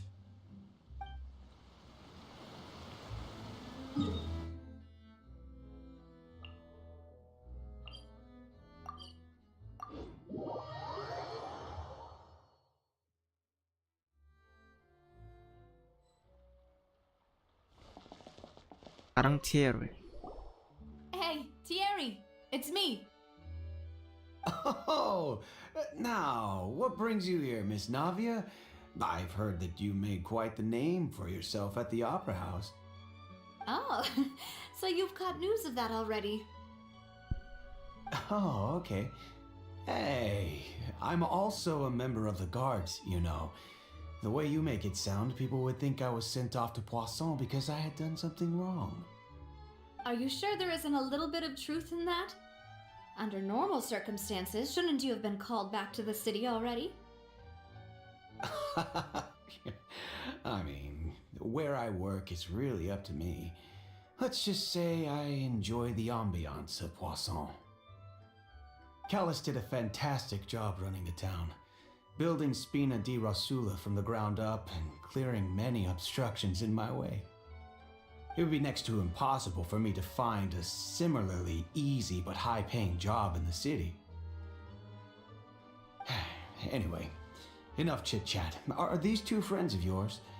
You, here for some formal business? Yes. These two are my partners.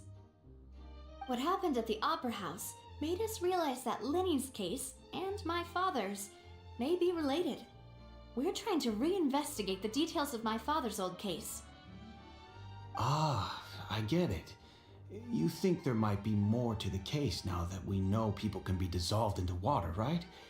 I was also flabbergasted when I first heard of it. If you want to go through the original files from your father's case, I can help you look for them. That'd be much appreciated. Thank you. Actually, I have another question. Do you have the authority to dispatch Gardamex? Of course. Without them, I couldn't possibly handle Poisson on my own. Why do you ask? We definitely can't use them to forcefully get more evidence for your father's case. Well, you see, just recently, we were attacked by a horde of unnumbered Gardamex in the city. So, if you hypothetically wanted to do something against me, all you would need to do was get rid of the mecha serial numbers and send them after me. Then you think too highly of my abilities. Dispatching mecha is very different from controlling them. If I had to make an analogy, when you order a dish, the chef will make it for you. You can ask the chef to cook, but not to massage your shoulders or carry your baggage. If you try to make unreasonable demands, the chef would just think you're out of your mind and ignore you completely. The same goes for me and my Gardamex. Removing a serial number is also not as easy as you might think. There are a lot of complex steps to it, and it's almost impossible to keep it a secret. So I can promise you, those mecha were definitely private units. They're certainly not cheap, so whoever their owner is must be super rich, powerful, or both.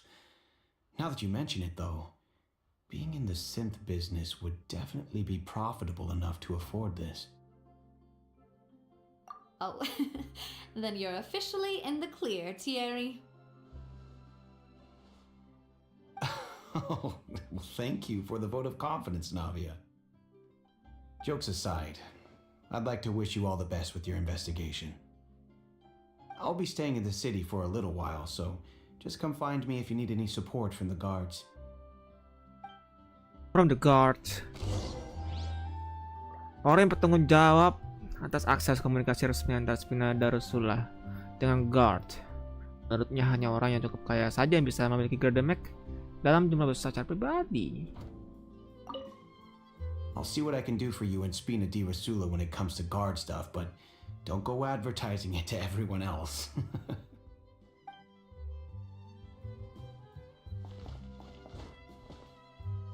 Welcome to Palais Mermonia. Yang satu lagi di bawah Arcel ini.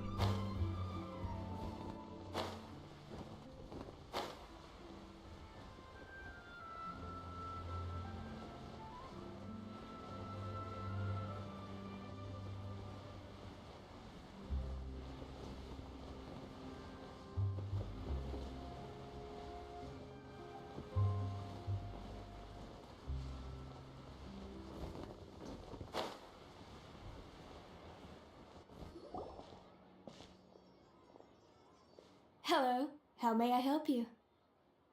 I'm here to see Marcel. Could you please let him know? You can just say Navia's looking for him. Sure, I will let him know right away.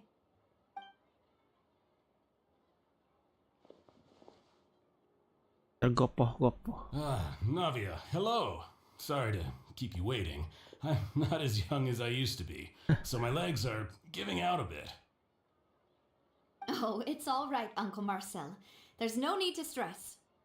I just wanted to talk to you briefly about what happened in the Opera House. I'm sure you saw everything too, right? Yes, I've never seen anything so strange. Oh, you were at the Opera House too?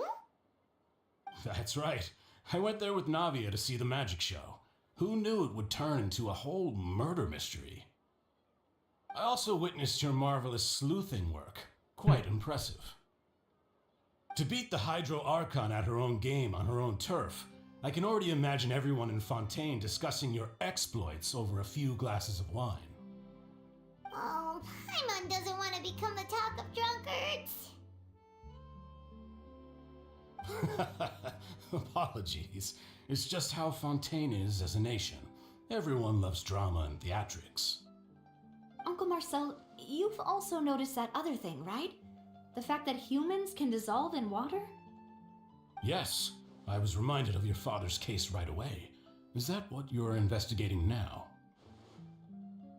Exactly. I still don't have much solid proof, but I can sense that the other side has already begun to act.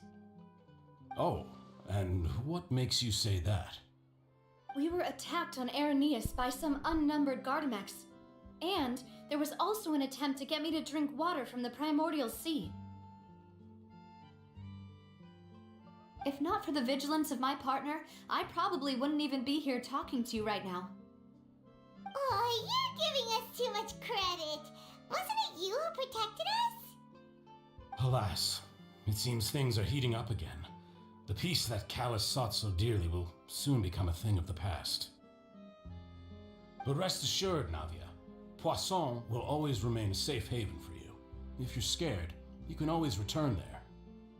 If anyone dares to lay their hands on you there, the Confrérie of Cabrières will use its funds to the last Mora to bring them to justice. Thank you, Uncle Marcel. But I don't intend to go into hiding. I'm going to strike while the iron's hot.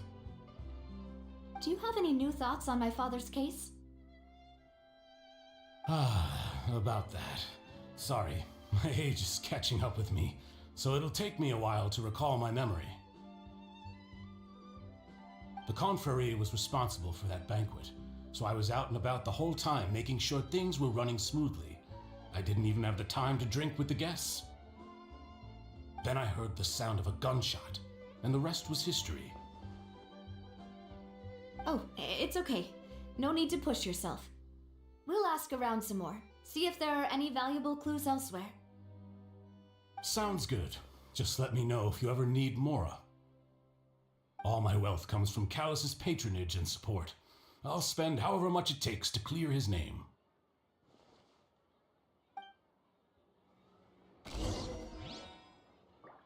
Informasi dari Marcel, Ketua Confrérie of Cabrières, sekaligus penyelenggara pesta beberapa tahun belakangan. Pasti ingatkan tentang peristiwa tersebut agak sama-sama, namun dia bersedia memberikan perlindungan bagimu. Alas, why do these kinds of things happen to the kindest people?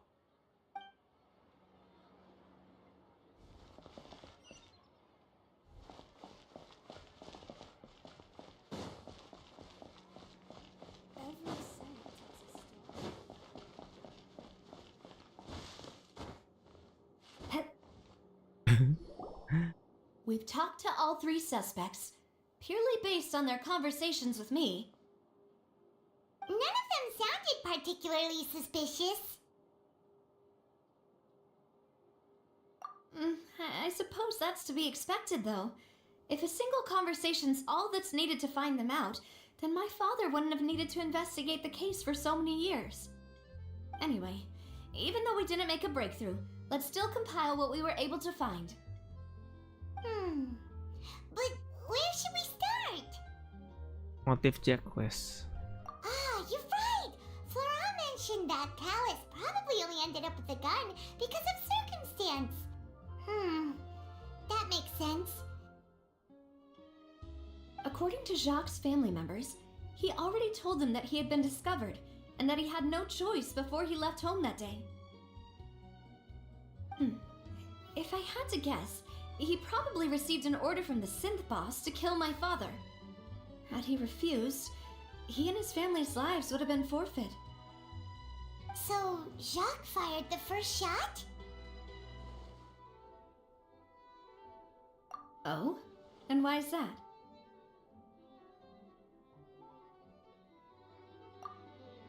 Oh, that's a good point. Jacques probably already knew that he was just being used as a tool for murder. And once he had completed his mission, he'd be of no more use to his boss. So, what would make more sense from his perspective would be to turn his back on the order and seek protection from my father. Makes sense. But without evidence, that's still just a theory. Besides Jacques, the attack from the Gardamex has been bothering me quite a bit as well. It's obvious that our enemy has become more antsy after the secret of the primordial seawater was revealed. Do you think he knew, even then, that we'd follow this lead to the end? Given everything that's happened since, it's quite possible. But who among the 3 suspects would have the ability to control privately owned Gardamex?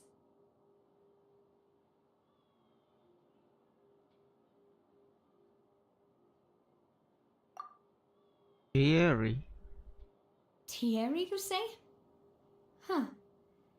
It is possible that he's figured out a way to convert the Gardamex for personal use. But I didn't feel like he was lying when he was talking to us about the mecha. I also don't think he'd be able to keep that kind of tampering under wraps. Yeah, had he actually tampered with the mecha, we'd be able to prove it with a simple check of the guard's inventory. If the mecha were taken from the guards, it should be pretty easy to find out when and how that happened.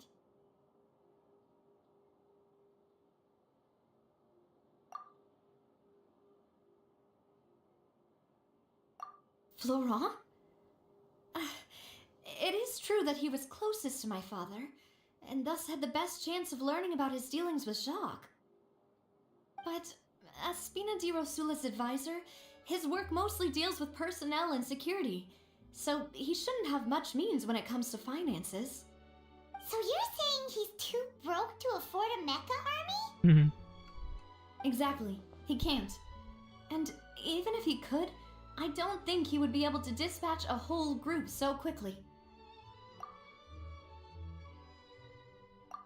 Marcel. Uncle Marcel? My father did really trust him. And they worked together on a large number of projects. Maybe that's how he got to know Jacques. And with funds from the Confrérie, he could also afford a large number of Gardamex. It's still really hard for me to imagine, though. After all, Uncle Marcel has been around since I was just a child. Also, wouldn't this mean he has been spending a whole lot of mora and energy to fight his own synth business? Who could it be? Oke, merangkum semua evidence-nya, teman-teman.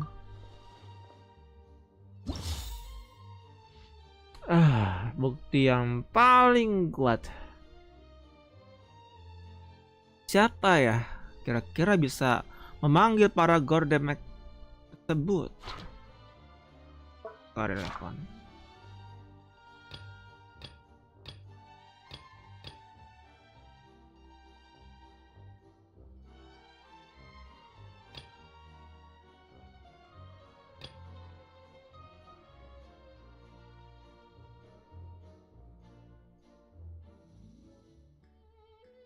Secara pribadi.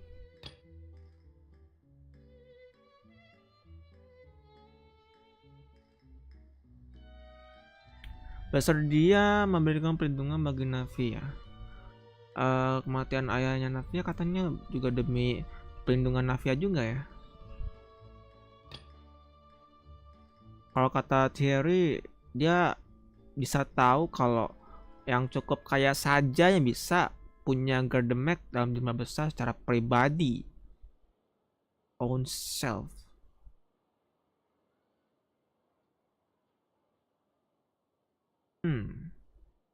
Dan dia yang punya akses komunikasi resmi di Spina di Rosula. Antara dua ini sih kalau feeling gue. Coba ya, gue pilih Thierry. Karena dari faktanya maksud gue, dia bisa tahu hanya orang yang cukup kaya bisa punya Gardamex. Tapi yang memerintahnya entahlah.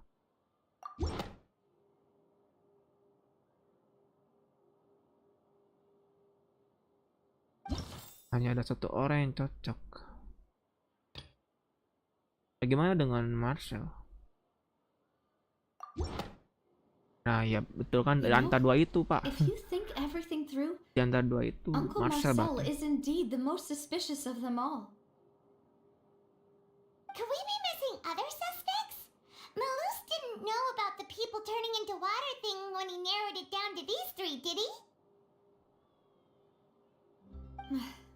Malus has always been very reliable, and his judgment of others' trustworthiness has been fair and well considered. When he laid out his case for the three, the rationale he gave me made a lot of sense as well. The suspect is knowledgeable about the Spina's internal affairs, has the means to dispatch Mecha to assassinate us, and possesses significant intellect and foresight. Even if I don't want to believe it, I'm starting to see how things could all tie back to Uncle Marcel.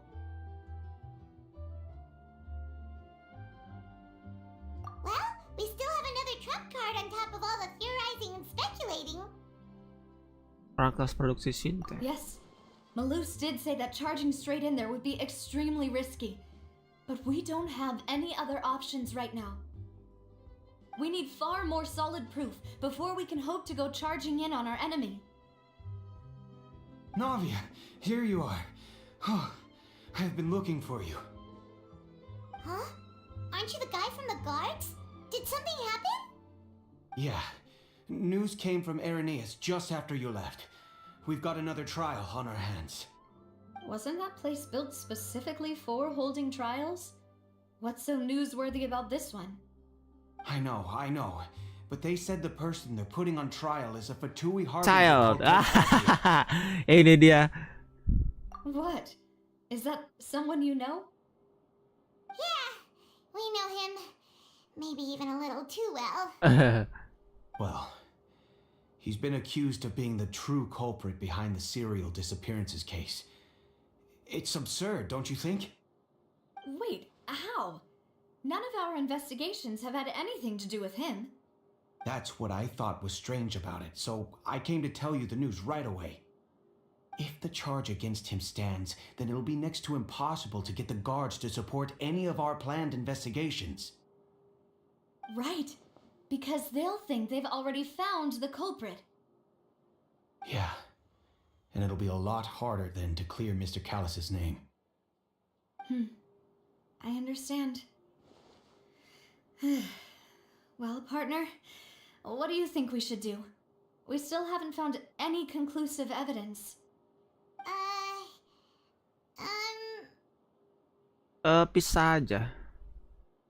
Huh? Split up? What do you mean? Kamu pergi ke Irenaeus dan aku sedikit tempat itu. Nah, di Posion itu ya? Apa? Sinte itu. Tempat markas Sinte-nya. Just as expected of my partner. Since this is a trial about the serial disappearances case, the culprit's attention will be focused on Irenaeus, leaving his home base wide open. You're right. This is our best opportunity. All right then, let's do this. I'll stall them at the Opera House and charge Marcel as the true culprit. I won't have any chance of making that charge stick though, unless we find more evidence. It'll be up to you to make it back in time and hand the decisive evidence to me. We'll help you, just like you helped us in Lyney's trial. Demoiselle, please allow us to accompany you.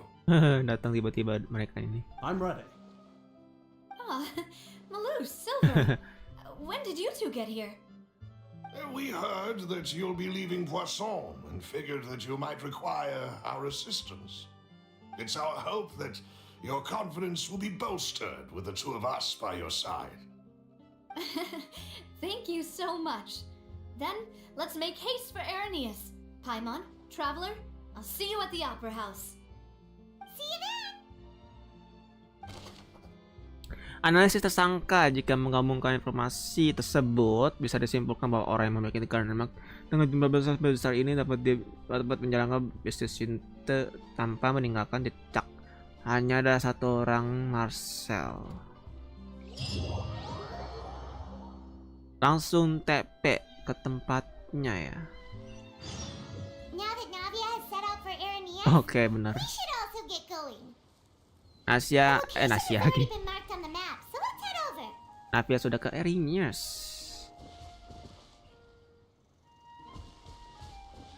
Sekarang ke markasnya ya.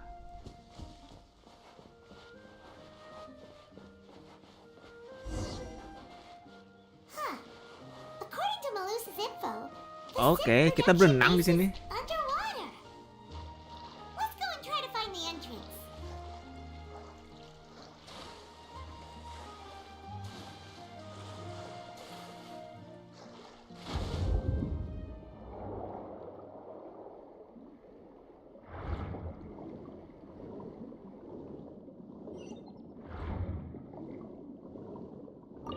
Colek dulu.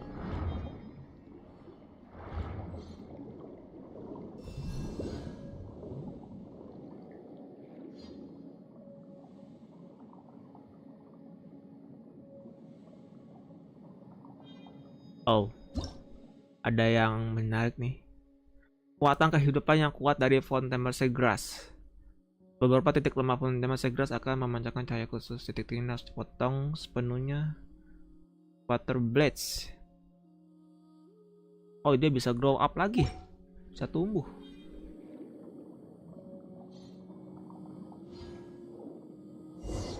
Itu reruntuhannya.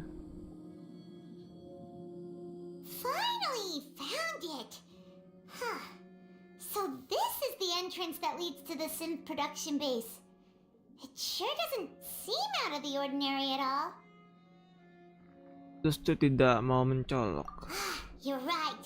An important place like this is bound to have a ton of protective measures and mechanisms. Bahkan Paimon bisa ngomong dalam air begini.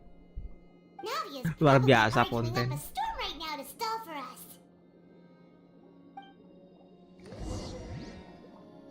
Sementara itu di opera Epicles beralih ke sisi Navia sekarang. Tak kirain kita langsung masuk ke dalam markas itu ya. Tadi ada kayak semacam portalnya gitu.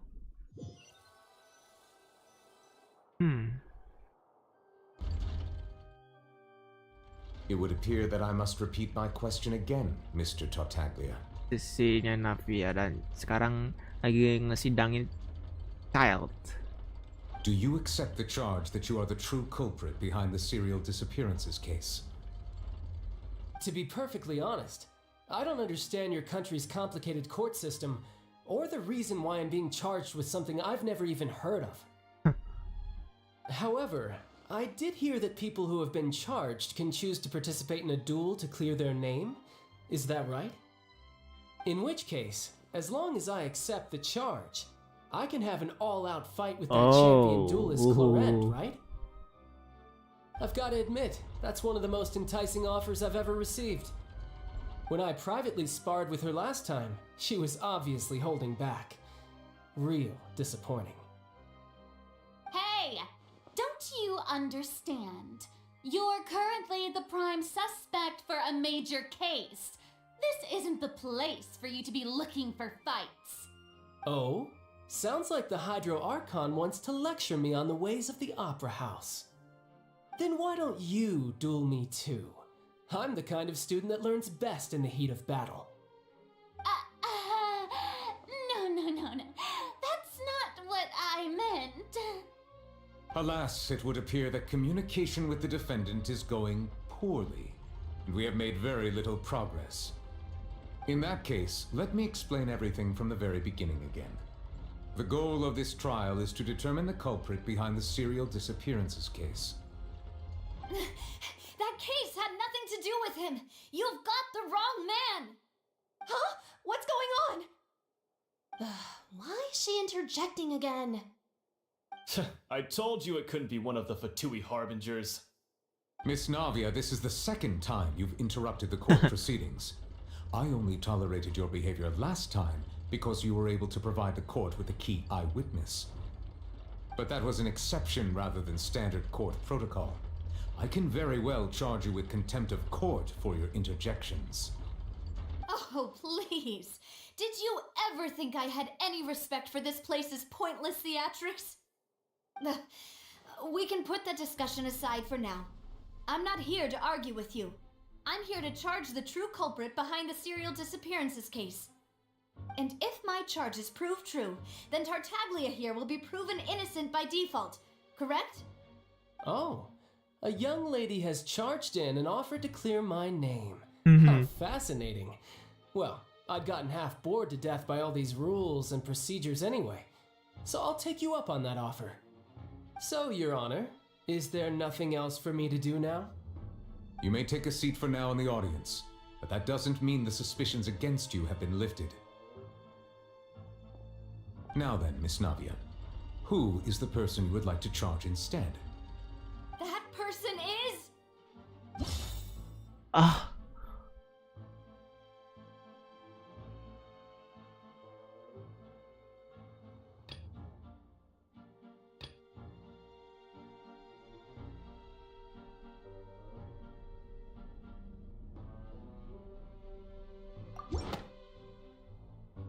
Marcel, the head of Confrérie of Cabriere. Huh? What confrérie? Never heard of them in my life. I've heard of them, but weren't they Spina di Rosula's sister organization? Oh, is this going to be a friends to enemies type situation? Please let me remind you, Miss Navia, that charging someone is an incredibly serious matter. Committing to the charge also means taking on the legal responsibilities associated with it. Melakukan penuduhan berarti juga bersedia mengambil risiko yang mungkin timbul dari tindakan itu sendiri. And if the charge fails, depending on the circumstances, you may also be charged with the crime of making a false accusation. Knowing this, do you still wish to charge this man? Yes, I do. In that case, I declare the charge to be valid. Miss Navia and attorneys, please take your places on the court. Members of the guards, please contact Mr. Marcel right away so that he may stand trial. Dia bingung, terkejut dibawa ke sidang. Mr. Marcel, you will not require an attorney. Is that correct? Apologies. It all just happened so quickly. I still haven't figured out what's going on. I think an attorney won't be necessary. This is probably just a misunderstanding between me and Navia. Very well. In that case, since both sides have now arrived, Miss Navia, please present your charges. Wow. I would like to take everyone back to 3 years ago, to the case of Callus the Unfaithful. Only through elucidating what really happened in that case can we connect all the dots for the serial disappearances case.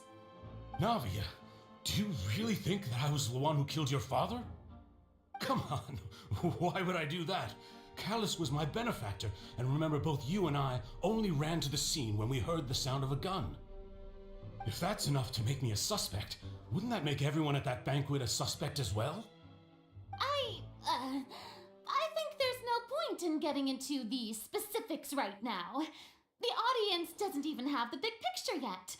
Even I'm struggling to remember some details of that case. Bahkan Archon pun belum sih, kurang ingat detail kasus itu. Exactly correct, Your Honor. I must refresh everyone's memory about that case before I can explain my charge and reasoning. I see. In which case, I will recount the findings about that case as originally recorded by Maison Gardiennage.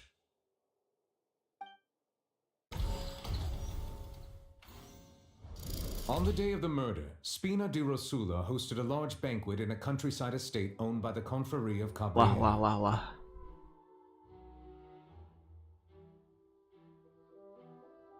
Hari saat kejadian, okay. During the banquet, all attending guests heard 2 gunshots from the courtyard.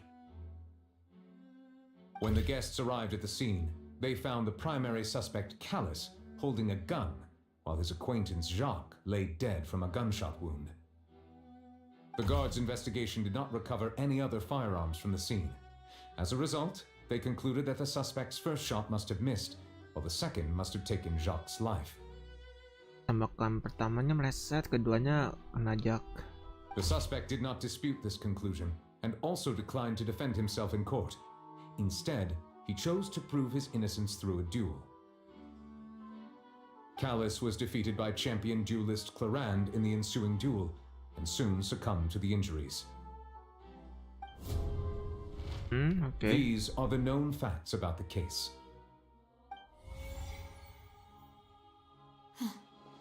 The one with the motive to kill was Jacques. not my father. And even so, Jacques still had no reason to pull the trigger.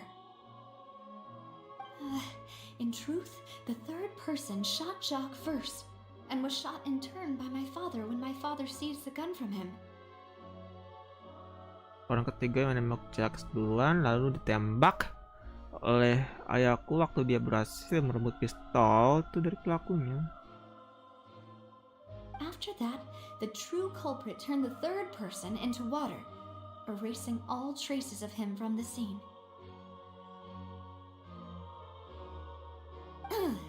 Thank you for the summary, Your Honor. Of course, the guard's conclusion appeared quite sensible to us at the time. However, we should revisit the case now that we've gained new information about the abilities of water from the primordial sea.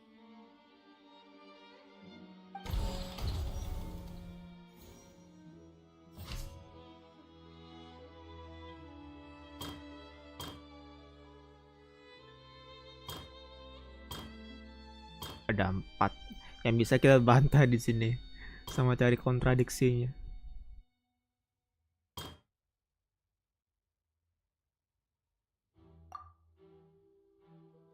Bantah, tapi apa ya?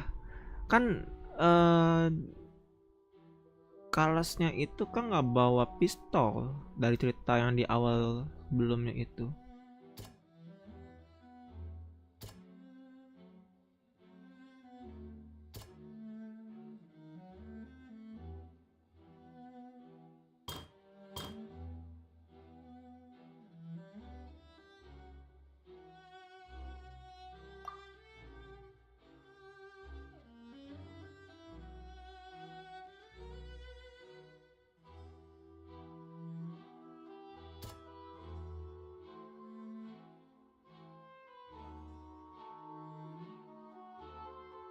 Ini nanti kali ya.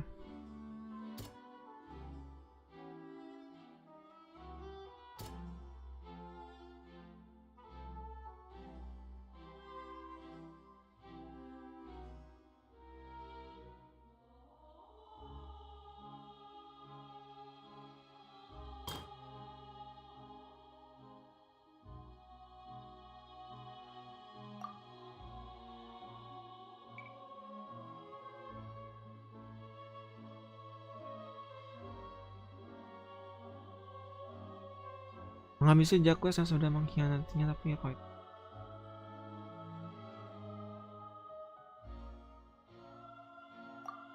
Oh itu memang nggak bener lah ya, tapi apa ya yang kita bisa bantah?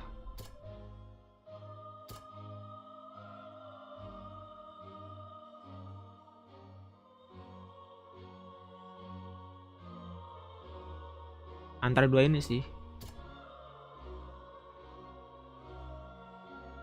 Sama ini juga nih, Floren. Dia nggak bawa pistol. Coba yang Floren dulu ya teman-teman. Oke, bukan.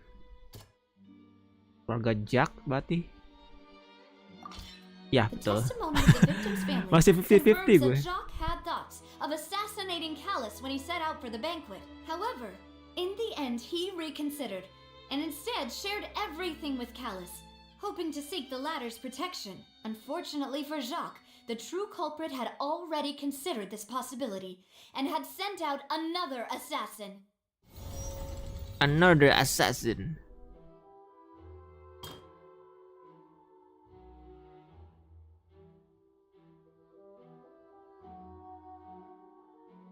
Lanjut lagi cari kontradiksinya apa sekarang ya. Ketika perjamuan semuanya hadir mendengar dua suara tembakan dari halaman. Saat itu hasil investigasi menyatakan bahwa tidak mungkin ada orang lain yang melarikan diri dari kasus pembunuhan tersebut, sehingga Kelas kemudian ditetapkan sebagai pelaku pembunuhannya. Tetapi untuk penyelidikan yang baru, Kelas tidak membawa senjata saat dia keluar. Selain itu, penyelidikan juga mengungkapkan kemungkinan adanya orang ketiga saat pembunuhan ini terjadi. Kelas memang nggak bawa senjata apa-apa, kata Florin. Coba pilih ini. Aduh, masih bukan dong. Gak make sense berarti.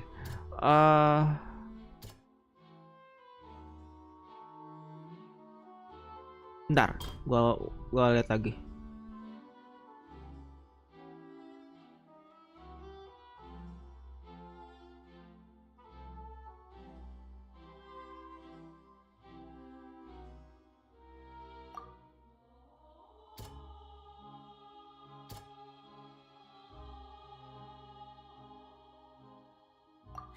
Pasti bukan.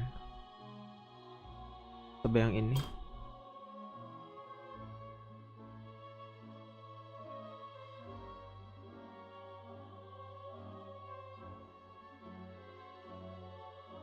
Iya, pakai ini ya berarti. A Air pile of primordial. clothing was found at the scene. The guards once believed they were used by Jacques as a costume to disguise himself.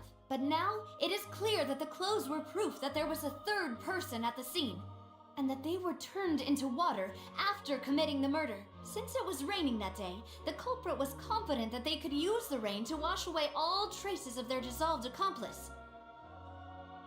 Air laut primordial.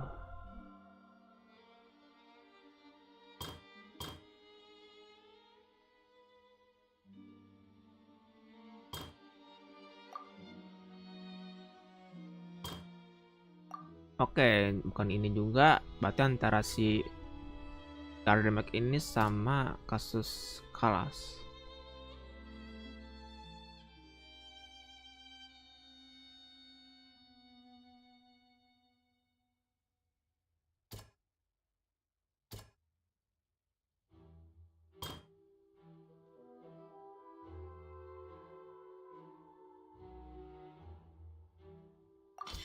This assassin first shot Jacques, then turned to shoot Callus, only for Callus to wrestle the gun from him and kill him instead.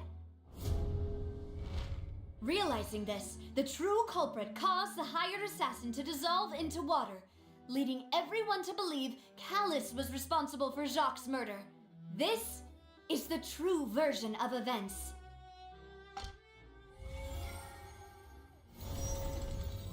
Oratrice kembali bergerak, teman-teman.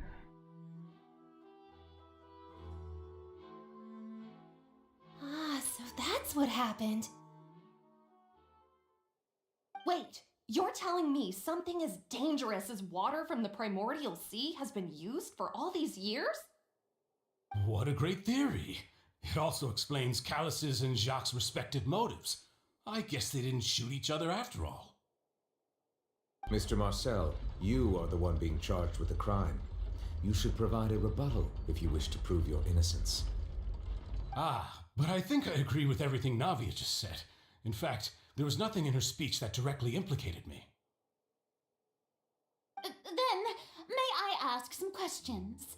In my opinion, we primarily need to determine two things.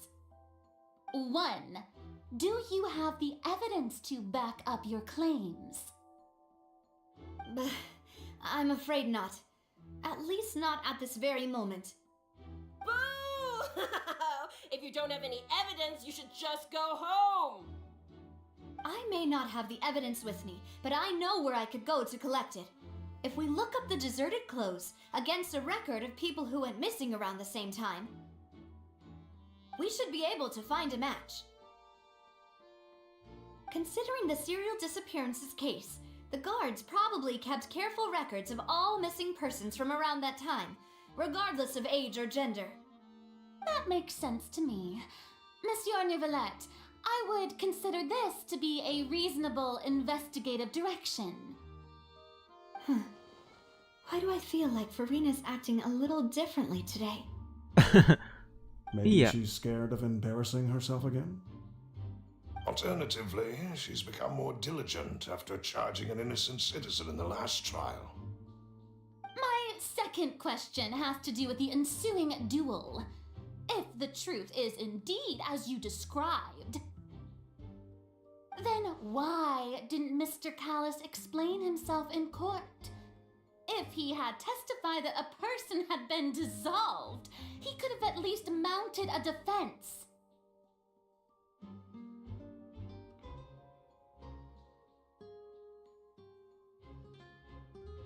I've thought about this too, and the answer is actually pretty simple. He felt there were things that were more important to him. The dissolving power of water from the primordial sea is an important secret for the true culprit of the serial disappearances case. My father could have exposed it for all to see, but he chose to take it to the grave. At that time, Spina di Rosula was in dire straits, and his reputation had already been shattered. He had no guarantee that going forward with the truth would allow the culprit to be brought to justice. What was certain, however, was that it would paint a gigantic target on my back. Boss once told me that Demoiselle had already been selected as the next target of the serial disappearances case. What? If the secret had gotten out, the culprit would have fought an all-out war with Espina right there and then. I wouldn't have been the only one in danger. All of us would have stood to lose our lives. Of course, the guards might eventually figure out the truth of the matter and determine that we were in the right. But what good would that do? How can a hollow verdict protect anyone? Had this opera house ever given my father any kind of confidence in its brand of justice, Spina di Rosula would have had no reason to exist. But by staying silent, we retain the ability to deter our opponents and continue the stalemate. I was able to become Spina di Rosula's president, which made me harder to target, as well as giving me more time to grow and learn. And once I have figured out the truth and stepped up to the challenge, I will do what this opera house cannot, and restore my father's truth and honor back to him.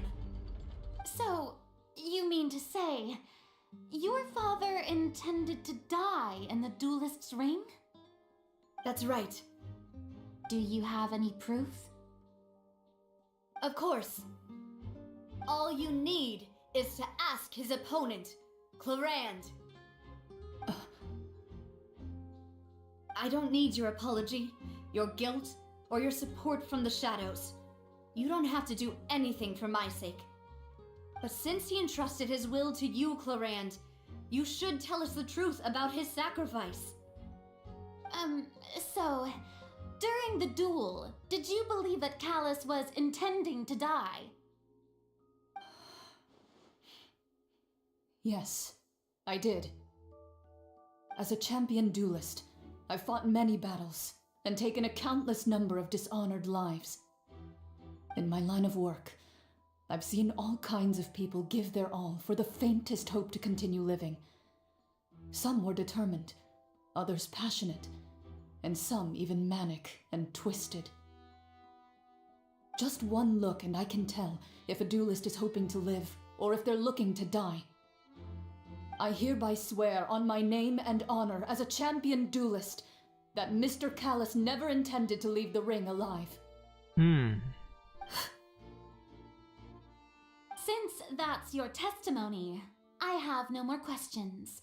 It appears there really are good grounds to reopen this case. I concur. However, Miss Navia, you still have not explained the link between your father's case and the serial disappearances case.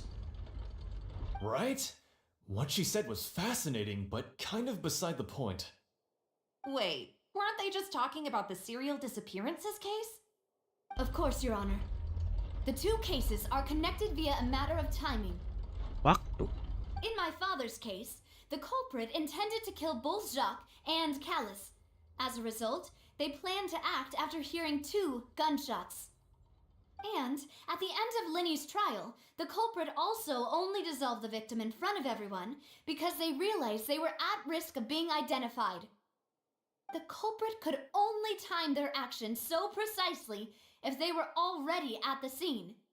Coincidentally, Marcel attended both the banquet and the trial. So that's why you suspected me. Even after hearing your reasoning, I still can't help but find it a little preposterous. I'm used to it, though. You've always been an impulsive and sentimental child, Navia. It's one of your most endearing traits. No need to appeal to pathos. I won't try to refute your points one by one, but even if everything you just said was true, can you prove that I was the only person present at both events? On top of that, does a person have to be physically present to control the timing? Can't someone remotely monitor the place? I don't know what she can say to that. I know that even with that, you might still think you can reduce the list of suspects with some further investigations until I'm the only one left on the list. Alas, Who won't feel at least a little hurt by an accusation of murder from a girl you see as your own daughter? But if I were to dismiss this completely, you'd also think I'm not being considerate of your feelings. Ah well, let Uncle Marcel teach you another lesson. Do you know what the biggest flaw in your reasoning is? I suppose you're gonna tell me anyways. It's timing again. I'm a businessman by trade. From that standpoint, there's no reason for me to kidnap young women. It's a high-risk action with nothing to gain. In addition, I left my home in Snezhnaya when I was young to come to Poisson and work in some trade. My business only thrived when I received Callus's patronage. But the disappearances began before I ever stepped foot in Fontaine. I do apologize, demoiselle. This was my mistake. No, it's not your fault. I'm sure he had come prepared. Is there anything else you'd like to say? Would you like to check the date of my first business license against the first known case of the Kasus serial orang hilangnya disappearances? terjadi sebelum dia pindah ke Fontaine. Marcel ini. You can also take a look at my border entry records, or ask my friends and family when I left Snezhnaya for the first time. Could those records and testimonies do something to appease the unspeakable anguish in your heart? Seems like she got the wrong guy. At this rate, Navia will be convicted for falsely accusing him. I think Pencemaran you've nama done a baik. superb job of dissecting your father's feelings as he neared the end of his life. But aren't you going against all of his wishes and expectations right now? He wished for you to become more rational, collected, and conscientious, instead of dwelling only on your own feelings. Once you've learned to be more considerate of others' feelings, and to stop rushing headlong into things, you'd have met most of his expectations. This isn't just about me, and it never has been. The biggest difference between me and the rest of the victims is that I still have the ability to search for the truth, while that same agency has long been taken from them. The people whose families were destroyed by synth abuse, the people who lost their loved ones to the serial disappearances, and the people who suffered tragic ends due to their sense of justice. Many people's images are flashing before my eyes. I'm sure some are coming to those of you in the audience as well. And whose image do you see, Marcel? Is it a man named Vacher? Huh. Oh, so you do know that name. I'm merely surprised you'd suddenly say the name of someone I've never even heard of. I was waiting for you to say that.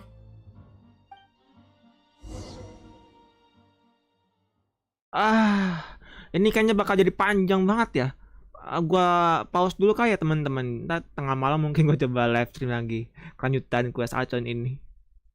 Yang Nical tadi cuma sebentar doang ya. Kalau dia nanti bakal balik lagi ya. Aduh, kita udah di dalam lagi. Kalau lagi nggak bisa ya.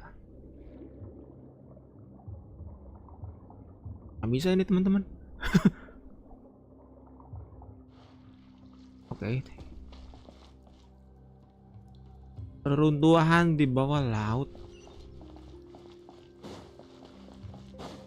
Apa iki? Oh. Oke, pindah kehidupan. Oh, oke, petarung ha.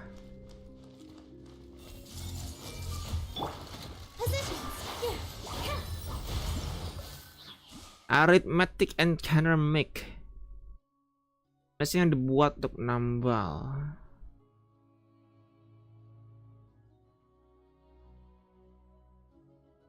Banyak banget ya yang mecha-mecha ini.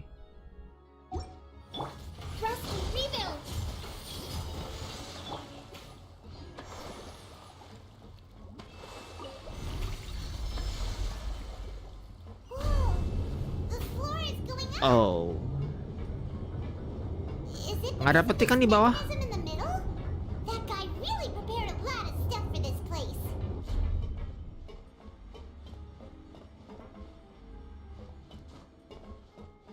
Oh, ada satu.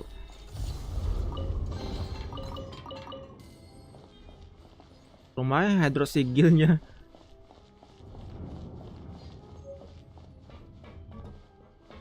Oke.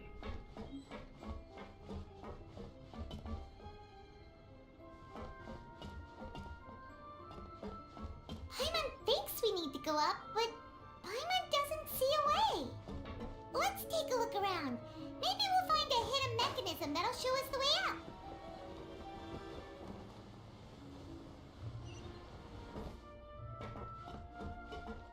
Interact dulu coba. Oke, kayaknya ke bawah laut dulu.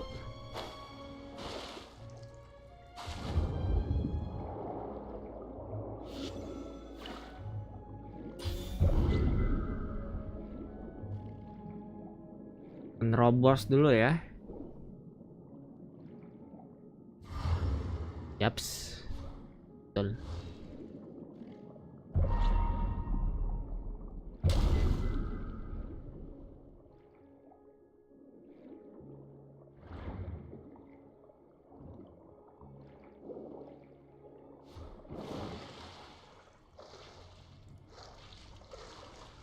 Mana kita? Oh, ke sini.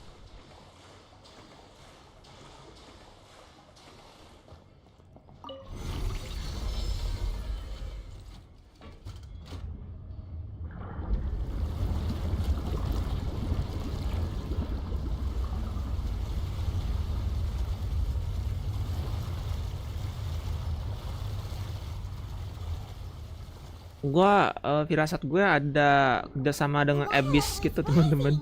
Now we can swim to the top. But this is still a ways away from where we need to go.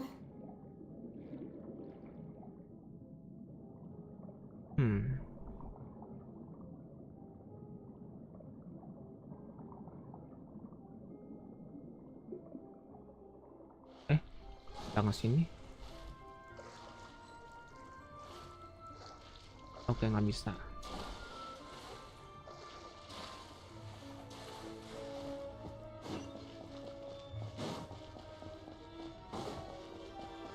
Mereka lagi.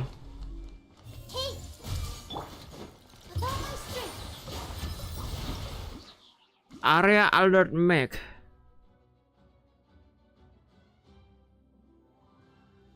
Akurat dan teknologi khusus yang spesial di konten.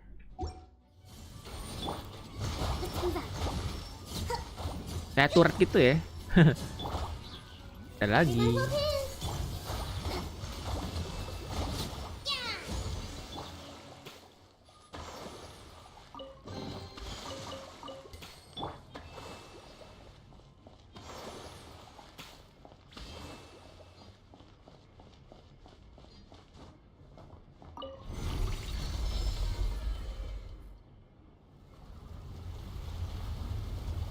Di atas ini ya pintu masuknya.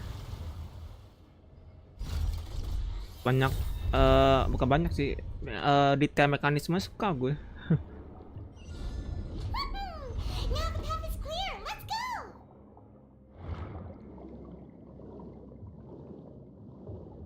Di atas, di atas.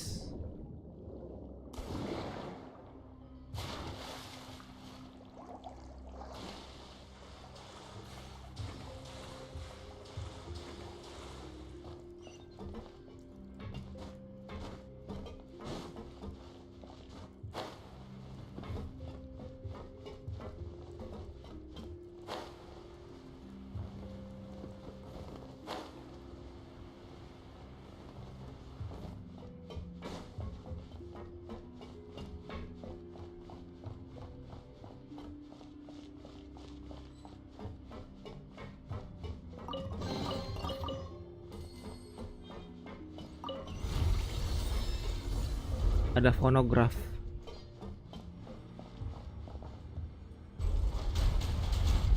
Wow.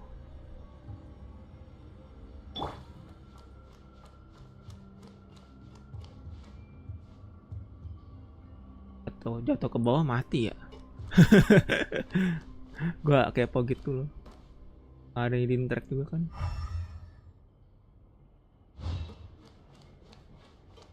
Kayaknya sih mati.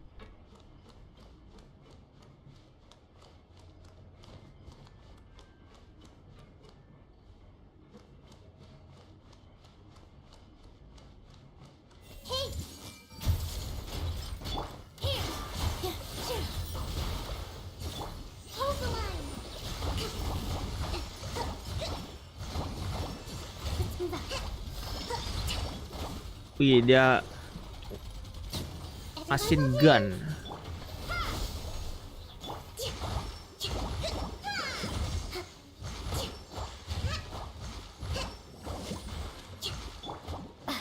Sama.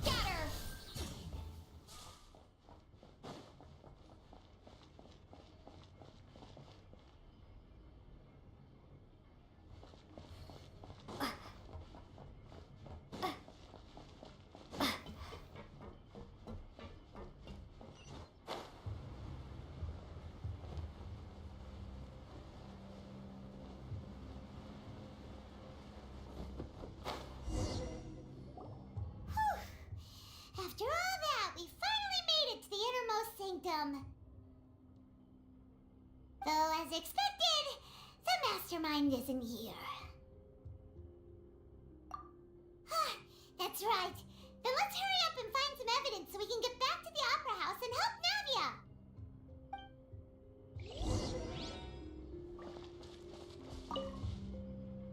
What's all this? It's a bunch of really cute things. Pink accessories, a hair tie, a necklace, even a makeup box. Oh, Paimon sees it too, but why are all these cute things labeled with different girls' names? Huh? You mean the girls from the serial disappearances? They were brought here? And then they were turned into water. And all the boxes of things, these names, that means... Oh, this is terrible. Barang milik orang yang hilang di kedalaman markas besar, kamu menemukan benda-benda yang tersimpan di dalam peti. Terbagi atas nama-nama pemiliknya. Nama-nama ini pasti berkaitan dengan para korban dan tentang kasus hilangnya gadis muda.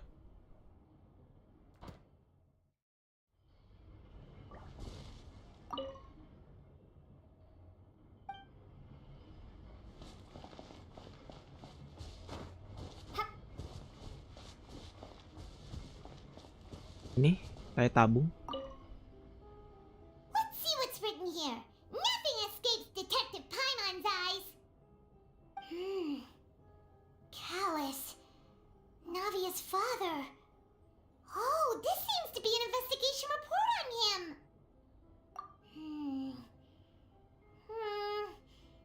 Yep, it's about finding someone to assassinate Jacques and Callus because of a lack of confidence that Jacques himself would go through with it. This should prove the existence of the third person, right? We still have not determined the exact content of the key information Callus has passed on to certain members of his organization.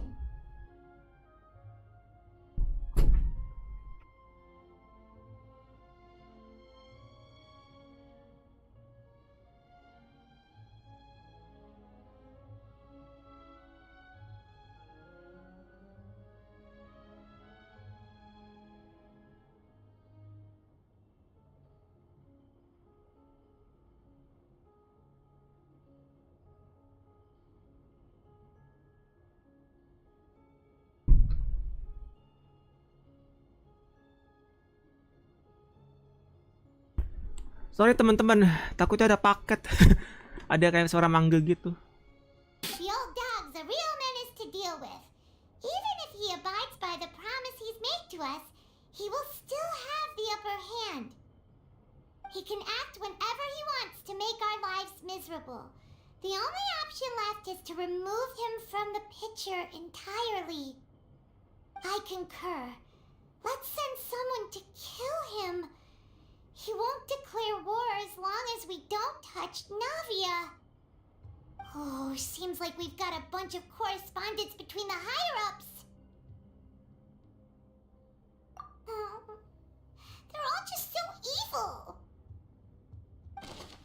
Laporan investigasi Kalas, petunjuk tentang kasus Kalas ditemukan di rak buku. Jangan di balik layar tidak mempercayai bahwa Quest akan melakukan apapun.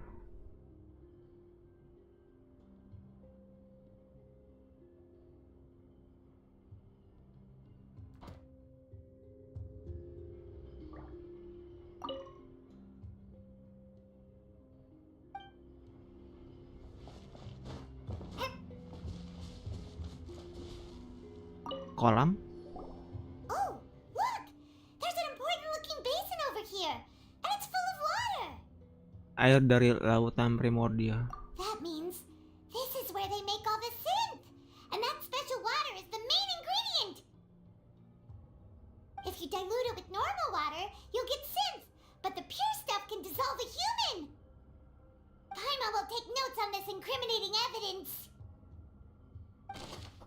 Kolam air lautan primordial, kolam yang ditemukan di markas kejahatan, diisi dengan air dari lautan primordial. Sang dalang dapat menggunakan ini untuk membuka synth, termasuk langsung menggunakannya untuk melarutkan orang.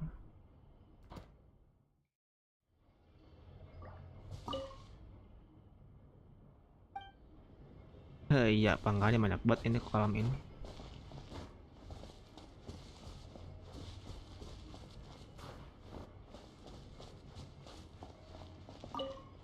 Ada banyak botol. Whoa! There's so much synth here! And so many bottles of ingredients that probably just contain the waters of the primordial sea. Mixing in progress? Ready to drink? Stock sample? Huh. They've also got all the synth pretty clearly labeled. Whoa! There's even fruit-flavored synth? Ya, ini sudah menjelaskan kalau mereka memproduksi synth di tempat ini. It's super obvious. Synth, ramuan yang berada cukup luas. Ramuan ini dapat membuat orang yang meminumnya merasakan sensasi yang sangat menyenangkan untuk waktu yang singkat, namun efek sampingnya pun sangat kuat.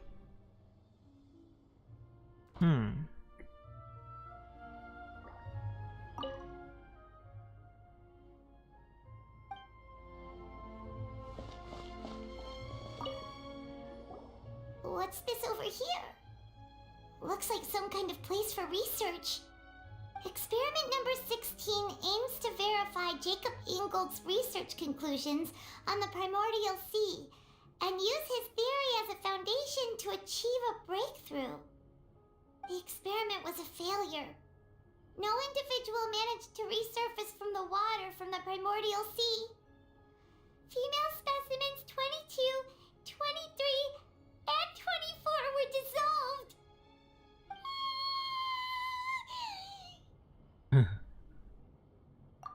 Sorry, traveler. Paimon will try her best. It's just that Paimon's never read something so scary. Orang yang larut dalam air nggak bisa dibangkitkan lagi. How could someone write something that terrible in such a matter-of-fact tone? You read the rest. Paimon's too scared to keep going.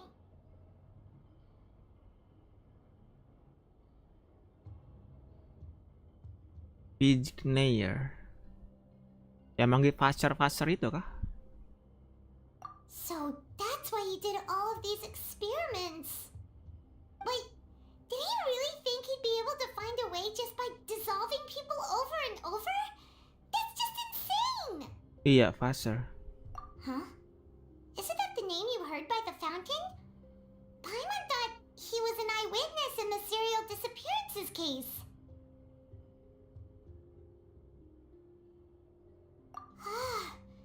You mean Vache is the one who did all of these... experiments? So that's it! Vache was no victim, but personally took his lover and... No, that's not it either! If that's the case, why would he want people to resurface from the water? In any case, Paimon will write it all down.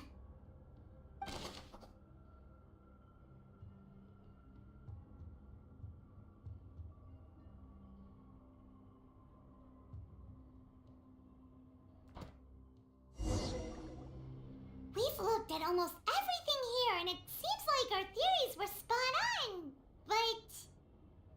yeah, we haven't found anything that reveals his true identity. No wonder even Neuvillette wasn't able to find anything. Whoever it is probably destroyed everything to do with that name a long time ago. That way, even if we bring all this back to the opera, we won't be able to identify the true culprit. Sure thing. Paimon won't admit defeat to this guy either.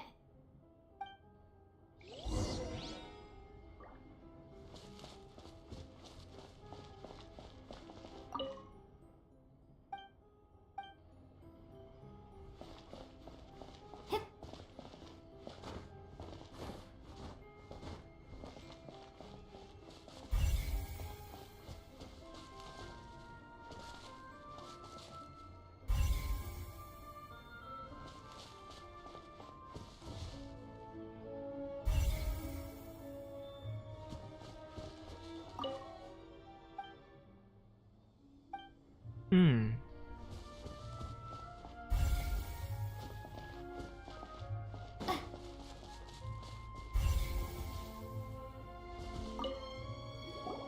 You take that side and Paimon will take this side. Check everything carefully. We'll find something for sure.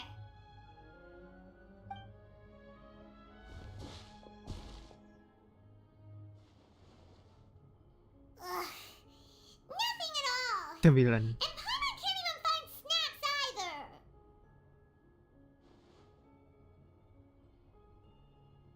Whoa, really? Let Paimon see. Vinier. Isn't that Vache's lover's name? Then you found her diary. Let's see. Aw, it's just a normal diary chronicling their love story. She was so sweet too. Daftar nama-nama Paimon feels bayi. even worse for her now. Hey. Ada yang dicoret begini loh. So many! A whole page's worth! But they're all crossed out. Was she unhappy with all of them? The final name she decided on was... Marcel. Oh. Wait, but Marcel's pretty old. Has this case been going on for so long that he's Vache and Vinier's grown son? Hey! Paimon still hasn't figured it out yet.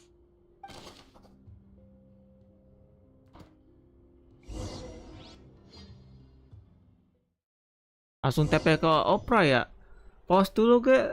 And whose image Oh, enggak do bener. you see, Nyambung lagi. Marcel? Is it a man named Vache? Huh. Oh, so you do know that name. I'm merely surprised you'd suddenly say the name of someone I've never even heard of. I was waiting for you to say that. Navia! We're back! As expected of my partner.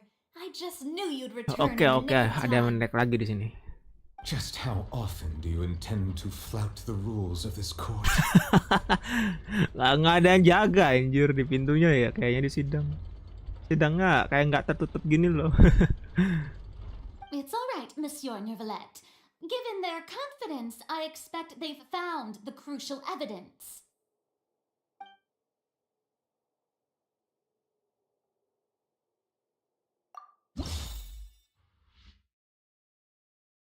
Nama ya, bentar. Lumin nama. Ini kali ya. Ada nama Marcel. Nah, betul. But the truth of it, Marcel, is that you've always been Vache. Huh?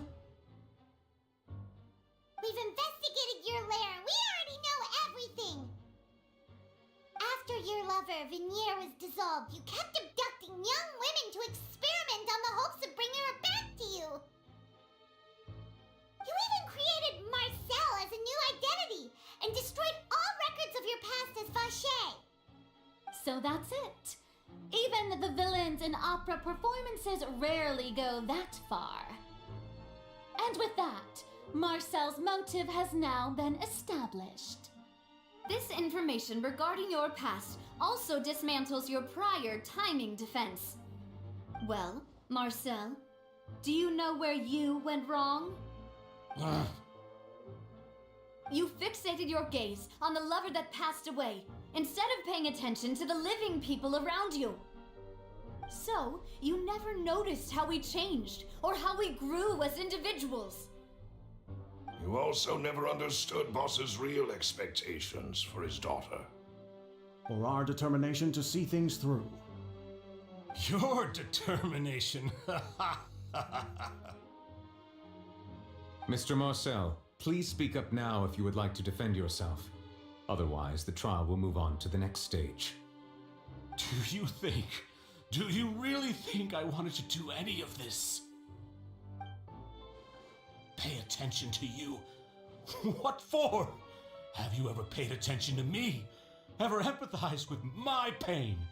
Ever known how it feels to watch the love of your life dissolve right in front of your eyes?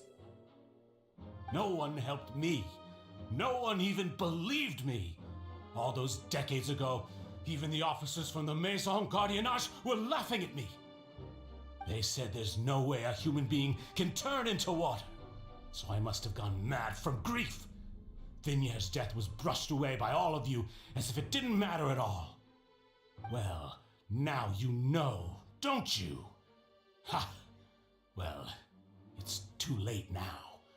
All those who were dissolved are gone forever. You only have yourselves to blame. You set up this ornate opera house in pursuit of your so-called justice, your beloved drama, while turning a blind eye to the suffering of the people. Vignier is dead. We promised each other that we would always be together. Wherever she goes, I will follow. But I'm not from this blasted place, so I can't be dissolved. No matter what I do. Iya, dia bukan dari Fontaine. Dari Snezhnaya pindah ke Fontaine, teman-teman. Hey, is that water from the primordial sea that he's drinking? I can't dissolve! Can't dissolve! Can't dissolve! Do you all see? I can't go! I can't follow! So if I can't go where she is, what choice do I have but to try to bring her back? I did all of that, and in the end, that accursed Callus still got the better of me. I spent my entire life living on pins and needles, only to get stabbed by his idiot daughter at the very end. The suspect is exhibiting signs of mental distress. Guards, please restrain him. Don't touch me! Don't anybody come near me! I still need to save Vignier. Our promise. We made a promise. Vignier! Please, Vignier! Don't think badly of me. All I want to do is fulfill our promise. At this point, the verdict of this trial is clear. With Mr. Marcel's conviction, the charges against Mr. Tartaglia no longer have any basis. Fine by me. I was in a bad mood, but after a show like that, I'm actually feeling pretty good. Traveler, please submit all the evidence you have collected to the guards, so that I might review and summarize the truth behind the serial disappearances case. The man now known as Marcel was originally named Vacher and worked as an adventurer with his partner and lover Vignier. During an underwater expedition, Vignier accidentally came into contact with water from the primordial sea and was dissolved in front of Vacher as a result. Vacher learned of the primordial water's existence through the work of others and began to kidnap young women for research, with the goal of discovering a method to restore Vignier back to life.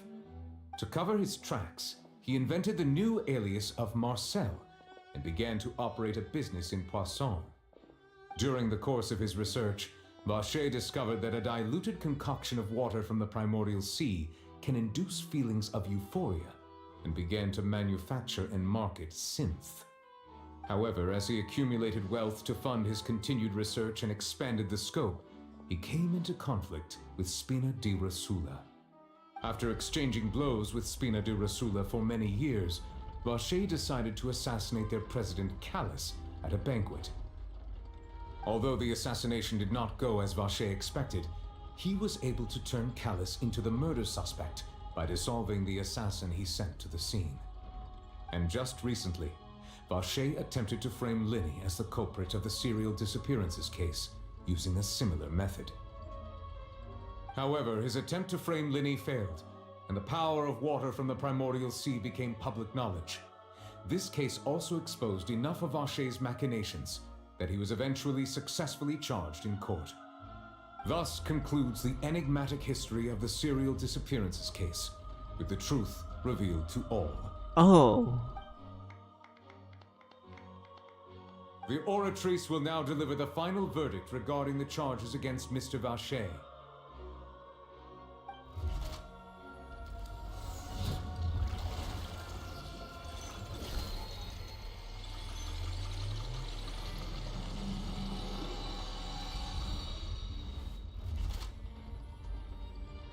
According to the judgment of the oratrice mécanique d'analyse cardinale, Mr. Vacher is guilty.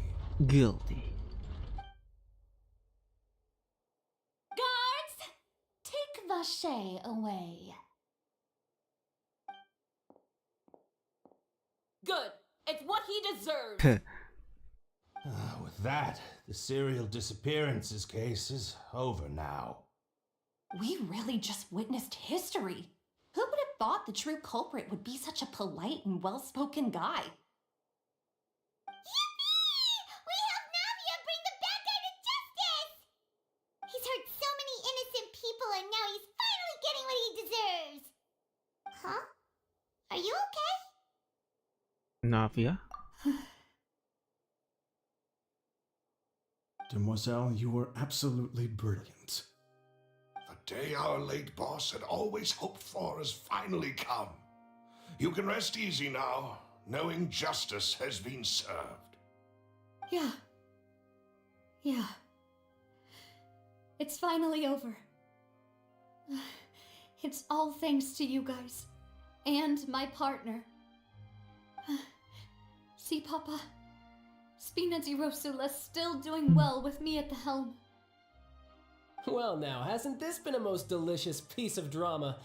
The villain has been caught, justice has been served, past wrongs have been righted, and it's a big ol' happy ending. Since it's been such a great show, I'll just let the false accusations against me slide. Either way, I've still got some business to attend to, so if you'll excuse me... Please wait just one moment, Mr. Tartaglia. What now? None of this has anything to do with me.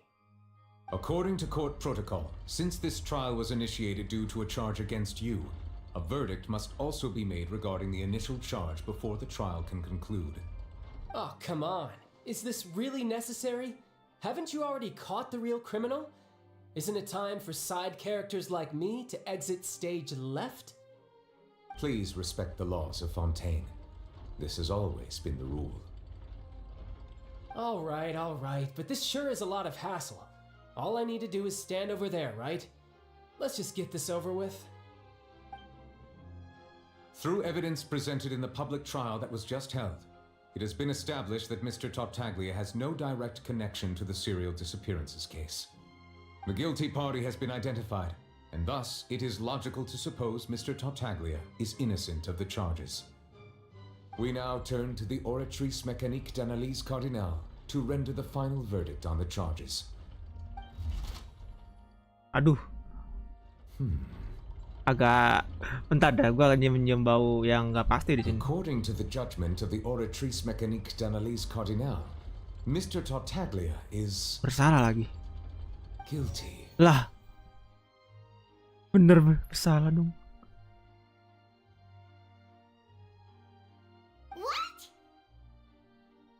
Buktinya apa, anjir?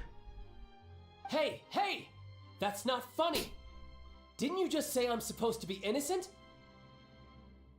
What's with this verdict? Is your justice machine malfunctioning? Huh? This has never happened before. The oratrice actually returned a different verdict from the Chief Justice. I mean, have you ever heard of an innocent Fatui Harbinger? Do you think the oratrice might have just convicted him on general principle? Dia lihat masa lalunya child gitu. But weren't the charges about the serial disappearances case? No matter what else he's guilty of, it shouldn't affect the verdict in this case, right? Iya anjir, apa yang terjadi cuy? Dia dinyatain bersalah sama Monsieur Oratrice. The judgment of the oratrice mécanique d'analyse cardinale is, by law, the final verdict of the court. We must accept the guilty verdict. Lo. Guards, please take the suspect into custody per court protocol. Apa karena dia bertarung itu kali ya? Yang di bawah itu teman-teman di kota Court of Fontaine.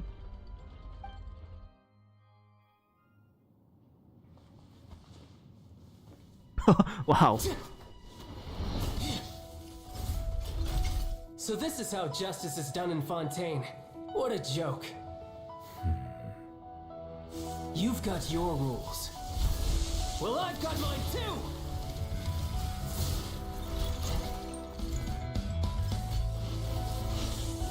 Dia pakai delusionnya.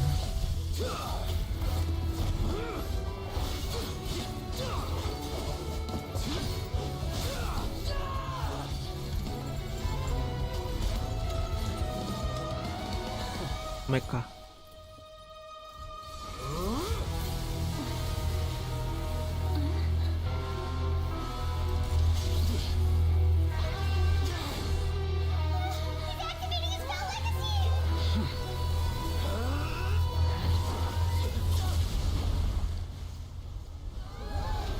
Dia bakal masuk ke mode Harbingernya di sini. I am sorry. If you have been wronged, we will find the truth. But the rules of the court must be upheld. Wow.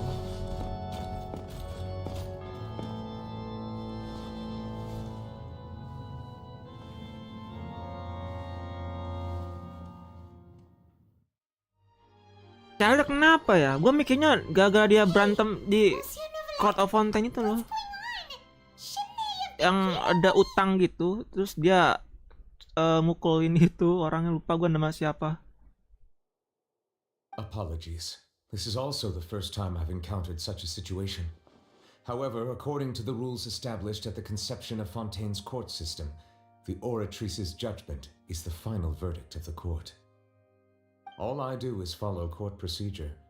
As for why the oratrice arrived at the conclusion it did, you should probably ask someone more knowledgeable than me. Archon Hydro. Why are you looking at me? I had nothing to do with it! I don't know what happened there either! Hey, stop staring at me! What does Lady Furina mean by that? She says she has no idea either? But that's impossible. Didn't she create the oratrice herself?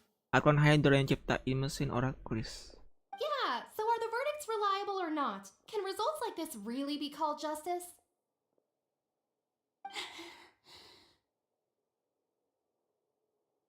Kumaha ya? Gimana ini? My dearest citizens, did you really think we'd allow an incorrect verdict to be handed out in this court? Did you really believe that the judgment could be mistaken or be the result of some sort of random mishap? Don't tell me you thought even I had been blindsided by the oratrice's result. But the way she looked just now, it was pretty obvious she had no idea what was going on. However, given the state of things, I shall give you an explanation. Everything that just took place, including my supposed shock and bafflement, was a part of an elaborate performance, with every action meant to stir up drama and excitement. And, of course, for every performance there is a script. Everything has unfolded exactly as I expected from the very beginning. As the embodiment of the very concept of justice, the oratrice shall never render an arbitrary judgment. Iya, harusnya mah ada korelasinya, woi, mesin oratrice-nya ini. If you thought Child had nothing to do with the serial disappearances case, it is only because you've been blinded by the superficial appearance of innocence. Everything he's done, not to mention the danger he poses, are beyond ordinary comprehension and completely unforgivable. All shall be revealed in time. You will come to understand my noble intentions, as well as the absolute correctness of the oratrice's verdict.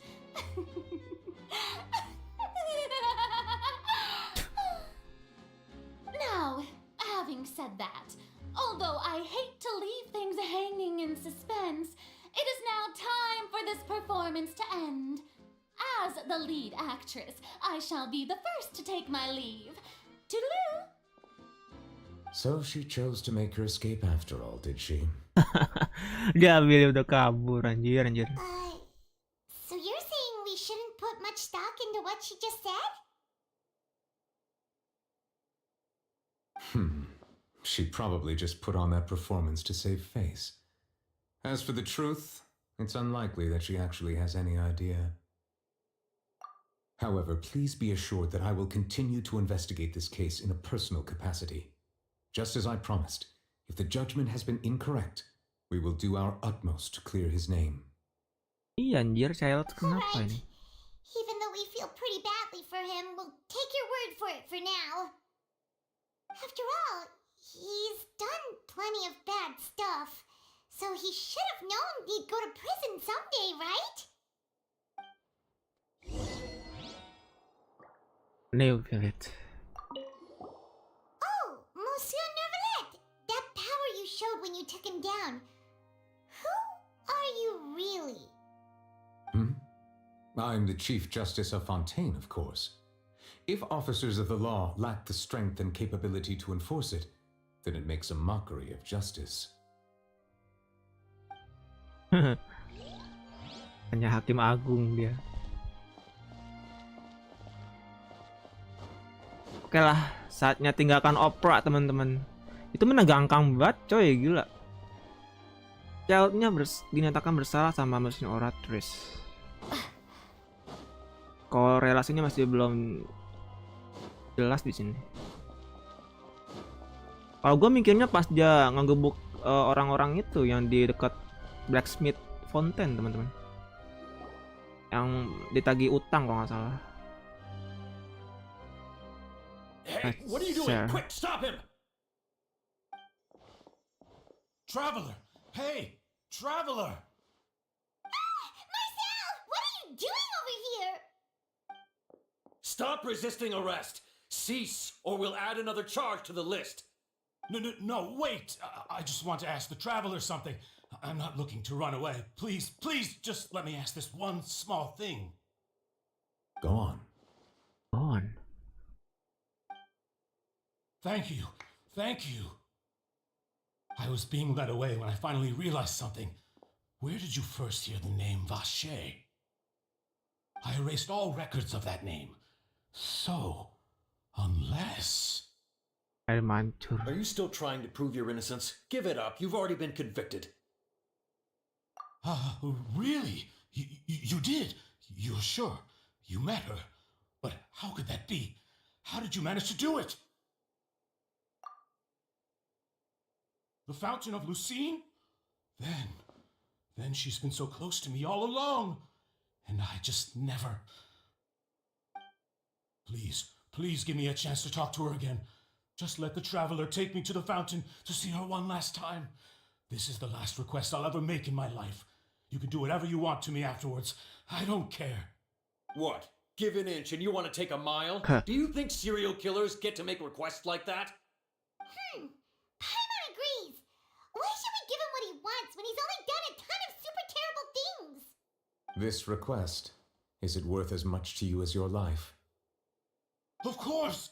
Wait, no. It's worth even more than my life. Humans. Will they betray the instinct to live just to satisfy spiritual needs? Very well. I will grant your request. Your Honor, I fear that... I will go with him. You do not need to worry about any escape. In that case, I shall leave him in your most capable hands, Chief Justice.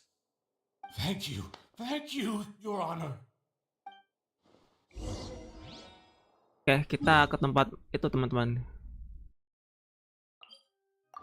Dekat Opera Epic Cliffs.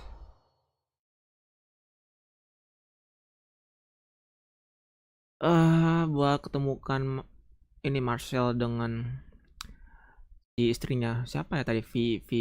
Sinir apa ya?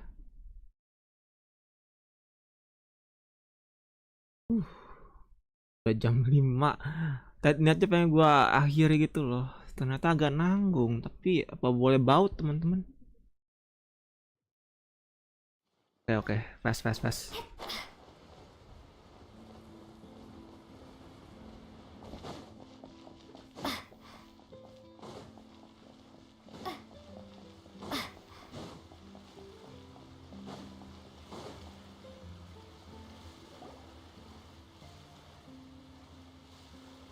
Is this the place?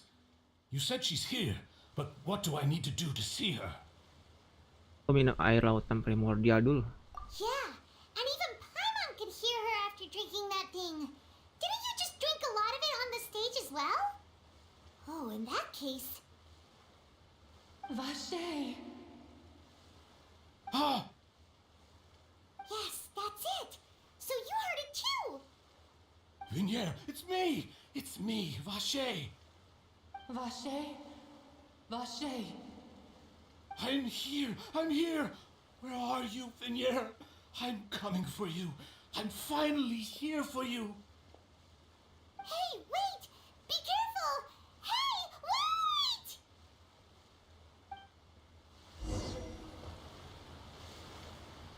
Vinier, is that you? It's me, Vache! Vinier! Vache? Why did you come? Didn't Oh, I Sandy. say? You don't need to look for me. You look a lot older than I remember. How long has it been? It's been more than 20 years. I've suffered for over 20 years since the day you left. All this time, only the thought of bringing you back has kept me alive. Nothing else mattered to me. I must be dreaming. Who would have thought I'd get the chance to tell you all of my feelings like this? Vinier, you are my everything.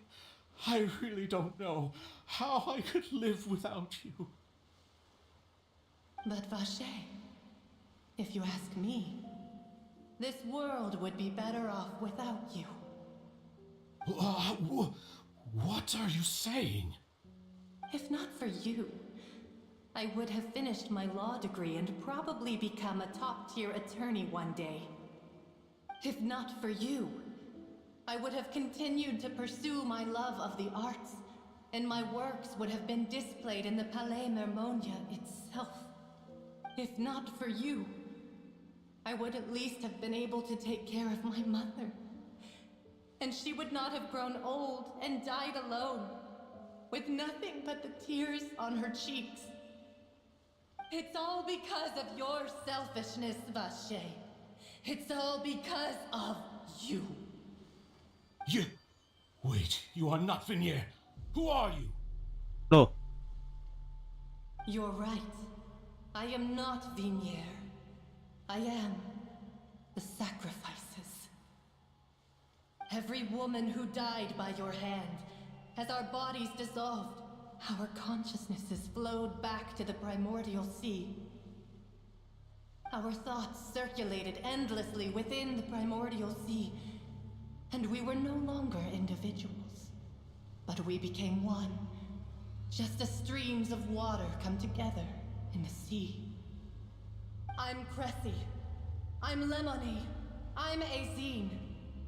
The only one I am not is Vinier. Why? But then, where is Vinier? She doesn't want to see you anymore. Every tendril of her consciousness is avoiding you.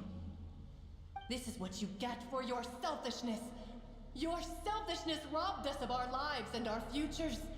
You said time and time again that you'd do any and everything for her. But did you ever consider whether she'd want to see you do the things that you did? If she would despise you for what you became?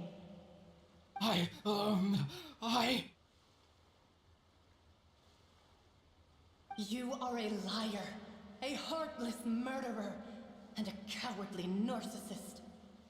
The only thing you are not is Vinier's beloved. From the moment your first victim died and her consciousness merged with Vinier's, she has had nothing but pure hatred for you.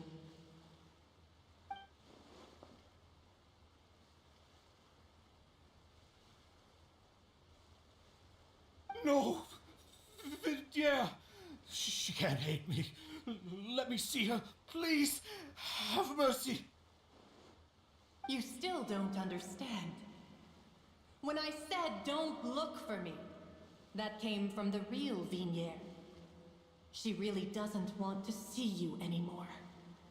But on top of that, she also said that because it's her final drop of pity for you.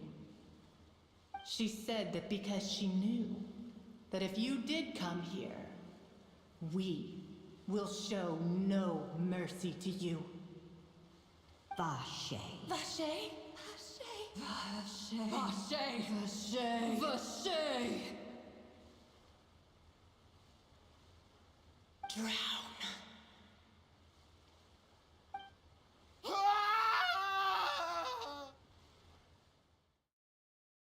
Wow, Vignier.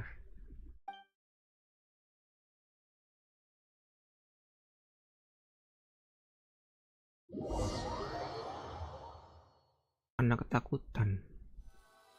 Cepetan tadi dialognya. Untung gua baca di monitor.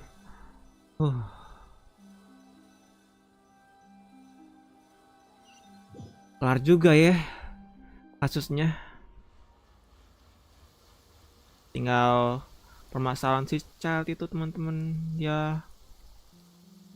Korelasinya di sini masih belum jelas dari mesin oratrisnya.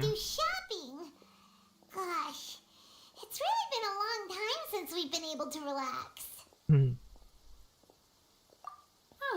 Well met, partner. I knew something great was going to happen when I woke up in such a good mood today. Even this weather can't put a damper on the demoiselle's mood. It's a pleasure to see you both again. Oh, hey, Navia! It's been a few days. Paimon's already started to miss you. Oh, now that I believe.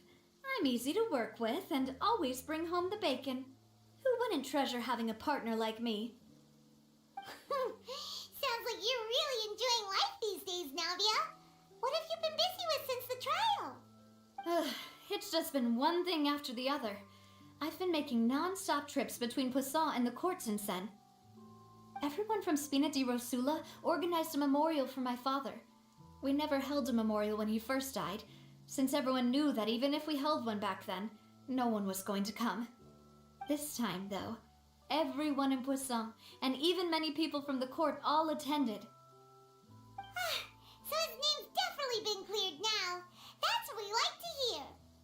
It's been the dearest wish of Demoiselle all along. That blasted stubborn fool. I was right to put my faith in him. I'm so glad I didn't give up on the case all those years ago. Akhir cerita yang bahagia. Oh, by the way, I ran into Charlotte just after I left the memorial service. Well, maybe it'd be more accurate to say I knew she would be there, and there was no way she'd just let me go. Huh? So you know Charlotte too? The Charlotte? Journalist from the Steambird? Yeah, way back when I first became the president of the Spina di Rosula, she was all over me. Wouldn't take no for an answer. I believe the story was called The True Heart of Darkness, Secret Tales of the Yellow Rose. To be fair though, it was a really flattering feature. So we've been on pretty good terms ever since. She was trying to lean on our friendship to get me to do an exclusive piece on the serial disappearances case. Oh yeah, she told us about that. She's always been super interested in that case, so now her wish has finally come true too! Anyway, I told her to make sure that when she writes about you guys entering the opera house with the critical evidence, that you both sound really cool. Now that's another thing to look forward to. We trust Charlotte's skills with a pen for sure. Oh, and in other news, I also took Clarand out for a meal. Oh, are you two on better terms now? While you were investigating Vache's headquarters, Clarand gave testimony on my father's behalf. it was thanks to her that we were able to turn the tide. I wanted to thank her. I mean, there's also no point in being awkward all the time, so we took the chance to reconcile with each other. Oh, that's great. Paimon also thought Clarend wasn't actually a bad person. It's always good to have more friends. Anyway, now that the case has finally been solved, perhaps it will slowly begin to fade from the public consciousness. Oh, actually, there's still one last thing I need to do. What is it?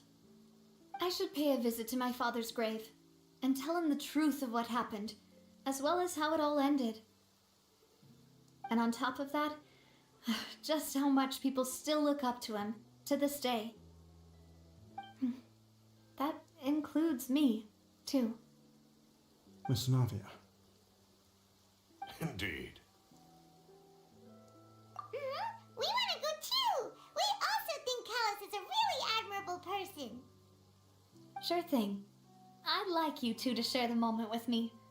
After all, without you, there might not have been such a positive ending. And in that case, everyone, let's be off. Considering the recent weather, we'll be lucky if we can reach Poisson before dark. Yeah, you're right. It's been raining non-stop for a few days now. Oh, hujannya belum berhenti selama beberapa hari. Langsung teleport lagi. Oke, bentar ya. Gua keluar dulu.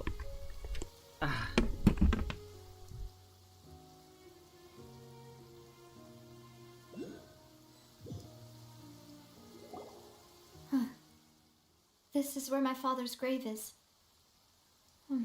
To be perfectly honest, even I haven't been back here for a long time.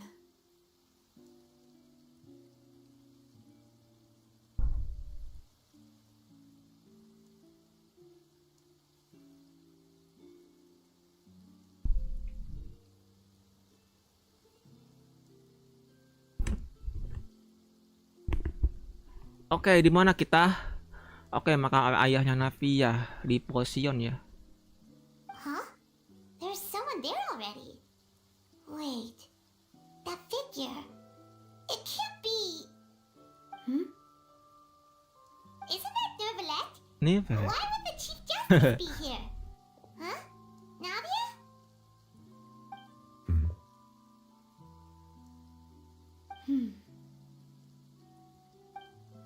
My apologies. I should have asked before coming to pay my respects. Don't say that. Sorry about that. Oh, I was trying to say there's no need for you to apologize. Nervalette kalau di luar dari pengadilan kalem ya, tapi kalau dari pengadilan dia tegas terhadap aturan teman-teman, itu bagus sih.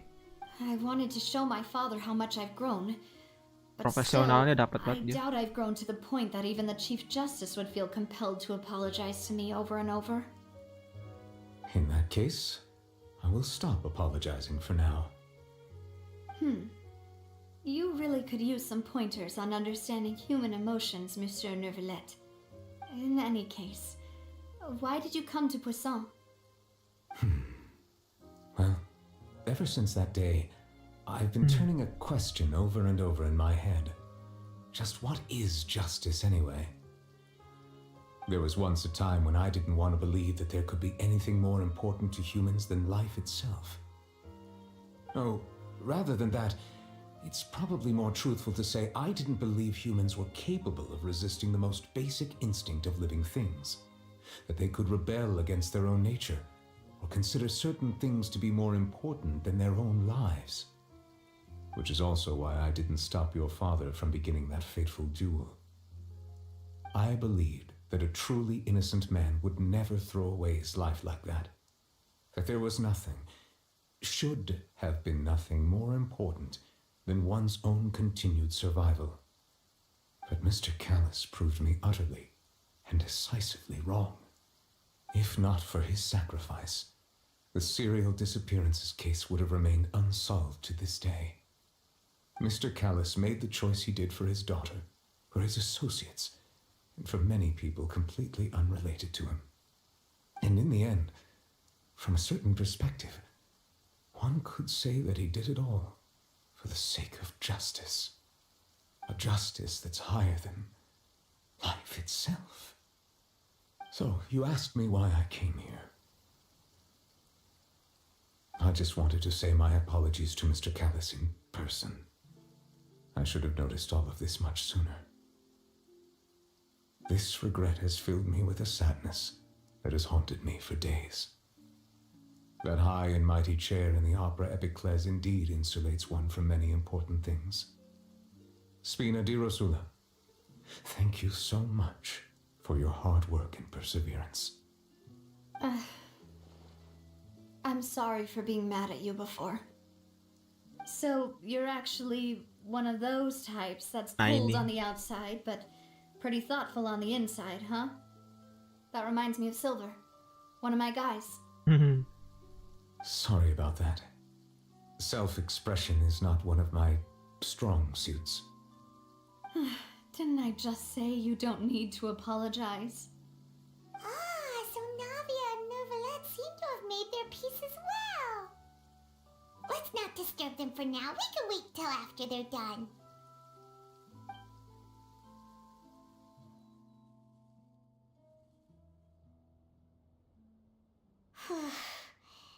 Paimon's never paid respects at someone's grave before. Did Paimon do anything rude there? Huh? Oh, Paimon didn't know that was a thing. But Paimon doesn't know what she would do if she can't fly. Oh no. Paimon hopes Miss Navia won't be too mad. Anyway, Neuvillette is still standing around there. It's not often that we can catch him alone like this, so why don't we go talk to him for a bit? If we can't talk to Lady Furina, we can at least talk to him, right?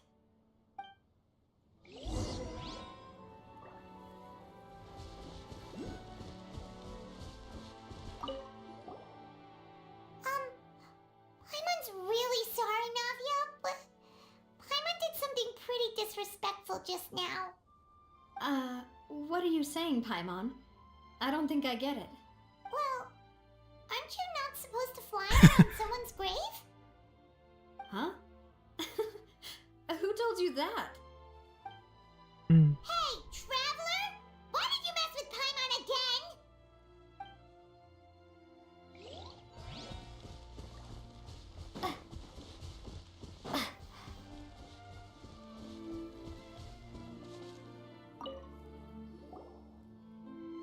Oh, it's you two.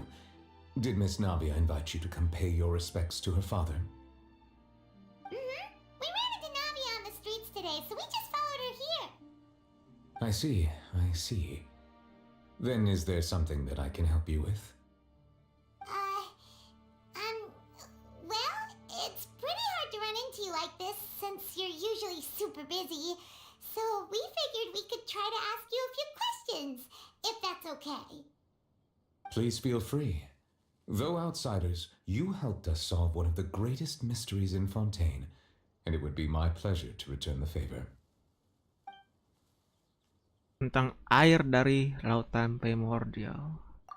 So, at court, the bad guys referred to that special water as water from the primordial sea. But what is it really?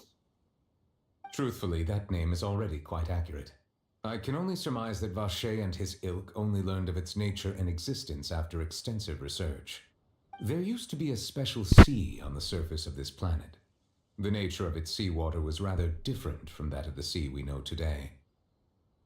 Most of Tevat's life forms were first born in that special sea. You could say it nurtured much of the life on this planet. Huh. So it really was where everything began. It makes sense to call it primordial then. But today, the primordial sea no longer exists on the planet's surface. What Vacher discovered must have been some kind of special case, or a remnant from a truly ancient age. Huh. So that's how it is. Oh, you really know everything, Monsieur Neuvillette. But if that's the case, then why would people, at least people from Fontaine, dissolve in that kind of water? Indeed. Why would the primordial sea, which was known to engender and nurture life, suddenly reverse itself and devour life instead? To be frank, that also doesn't match my understanding of this world and its laws. There must still be some unknown secrets around the people of this land. Masih jadi misteri. Is there anything else you'd like to ask me about? Oke, tentang ramalan yang beredar di Fontaine. That the sea levels will rise and everyone will be dissolved in water, leaving Furina crying alone on her throne, but the sins of the people will be finally washed away for good. Does that appropriately summarize the version you've heard? That's right! It was Lyney that told us back then. And that about covers all the main points. Yes, up to the present, I think we reached a point where we have no choice but to confront this prophecy directly. Rumors have it that this prophecy is rooted in the last words the former Hydro Archon left to the world before she passed away. A prophecy? Of the former Hydro Archon? Wow. This is the first time that we've ever heard of it. 2 parts of the prophecy have already proven correct. The rising sea levels and the ability of the people of Fontaine to be dissolved. We should be more vigilant and stay on the watch for further signs. Speaking of the prophecy, Furina has also always taken it quite seriously. Indeed, she has been collecting information and intelligence from across Tevat for this purpose. If the rumors were true, then perhaps this prophecy is the conundrum left to Furina by her predecessor. But with Furina being the way she is, can we really trust her to solve it? Is there anything else you'd like to ask me about? Child. Ya, child kenapa nih? My apologies. My investigation has still not reached its conclusion. However, I still believe the judgment of the Oratrice was not rendered arbitrarily. But you also said you thought he was innocent. For many years, I have been quite aware that the Oratrice does not simply mechanically repeat the verdict that I give on each case. As a divinely created mechanism, the people's unified faith in the concept of justice is integrated into it. Not only can it produce the incredible power of indemnitium, but it likely also possesses other traits, such as self-awareness. Which is all to say, I've been prepared for a situation like this for a long time. Huh. So when Lyney told us that he heard a human voice from the room where the Oratrice's core is stored... I was not aware such a thing had occurred. Perhaps that could serve to prove my conjecture. I will add that to the list of items to investigate. In any case, I am inclined to believe that the Oratrice does have a methodology all its own. We just do not have enough information. Based on Furina's reaction, I doubt even she had any idea what was going on. She managed to bluff her way through it, though, with her time-tested twin tricks of bravado and drama. While we do intend to get to the bottom of this, for now, we regret to say that the Fatui Harbinger will just have to bide his time in the fortress of Meripede. If we did incorrectly convict him of crimes he did not commit, we will most certainly compensate him to the fullest extent allowed by the law. If you ask Paimon, the only compensation he'll want is a no-holds-barred fight with you. Is there anything else you'd like to ask me about? Saudaranya Lumin. Your sibling. Another blonde-haired traveler. I'm sorry, but I've never seen anyone who matches that description.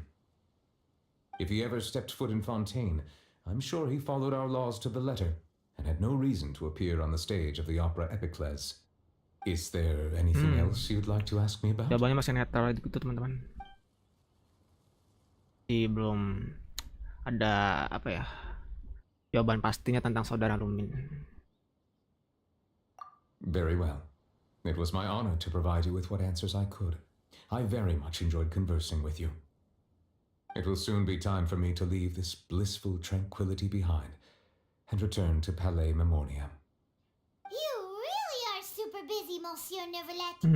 Paimon thought you only came here to pay your respects today because you had the day off. Crime and villainy do not have the day off, and so justice must work around the clock as well. This is merely the nature of a justice's work. All right. mind. Huh? Paimon just noticed that the rain has stopped.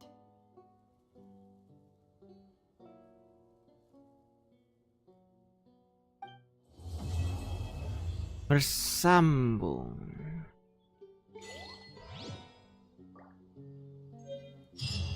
Oh, muncul slime-nya.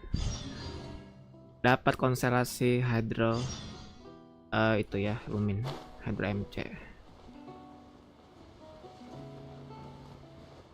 Oke teman-teman, jadi cukup segitu dulu aja ya untuk gameplay gue kali ini di Genshin Impact Quest Archon Chapter 4 bagian 2 nya udah kelar. Bentar gue akhiri dulu record gue.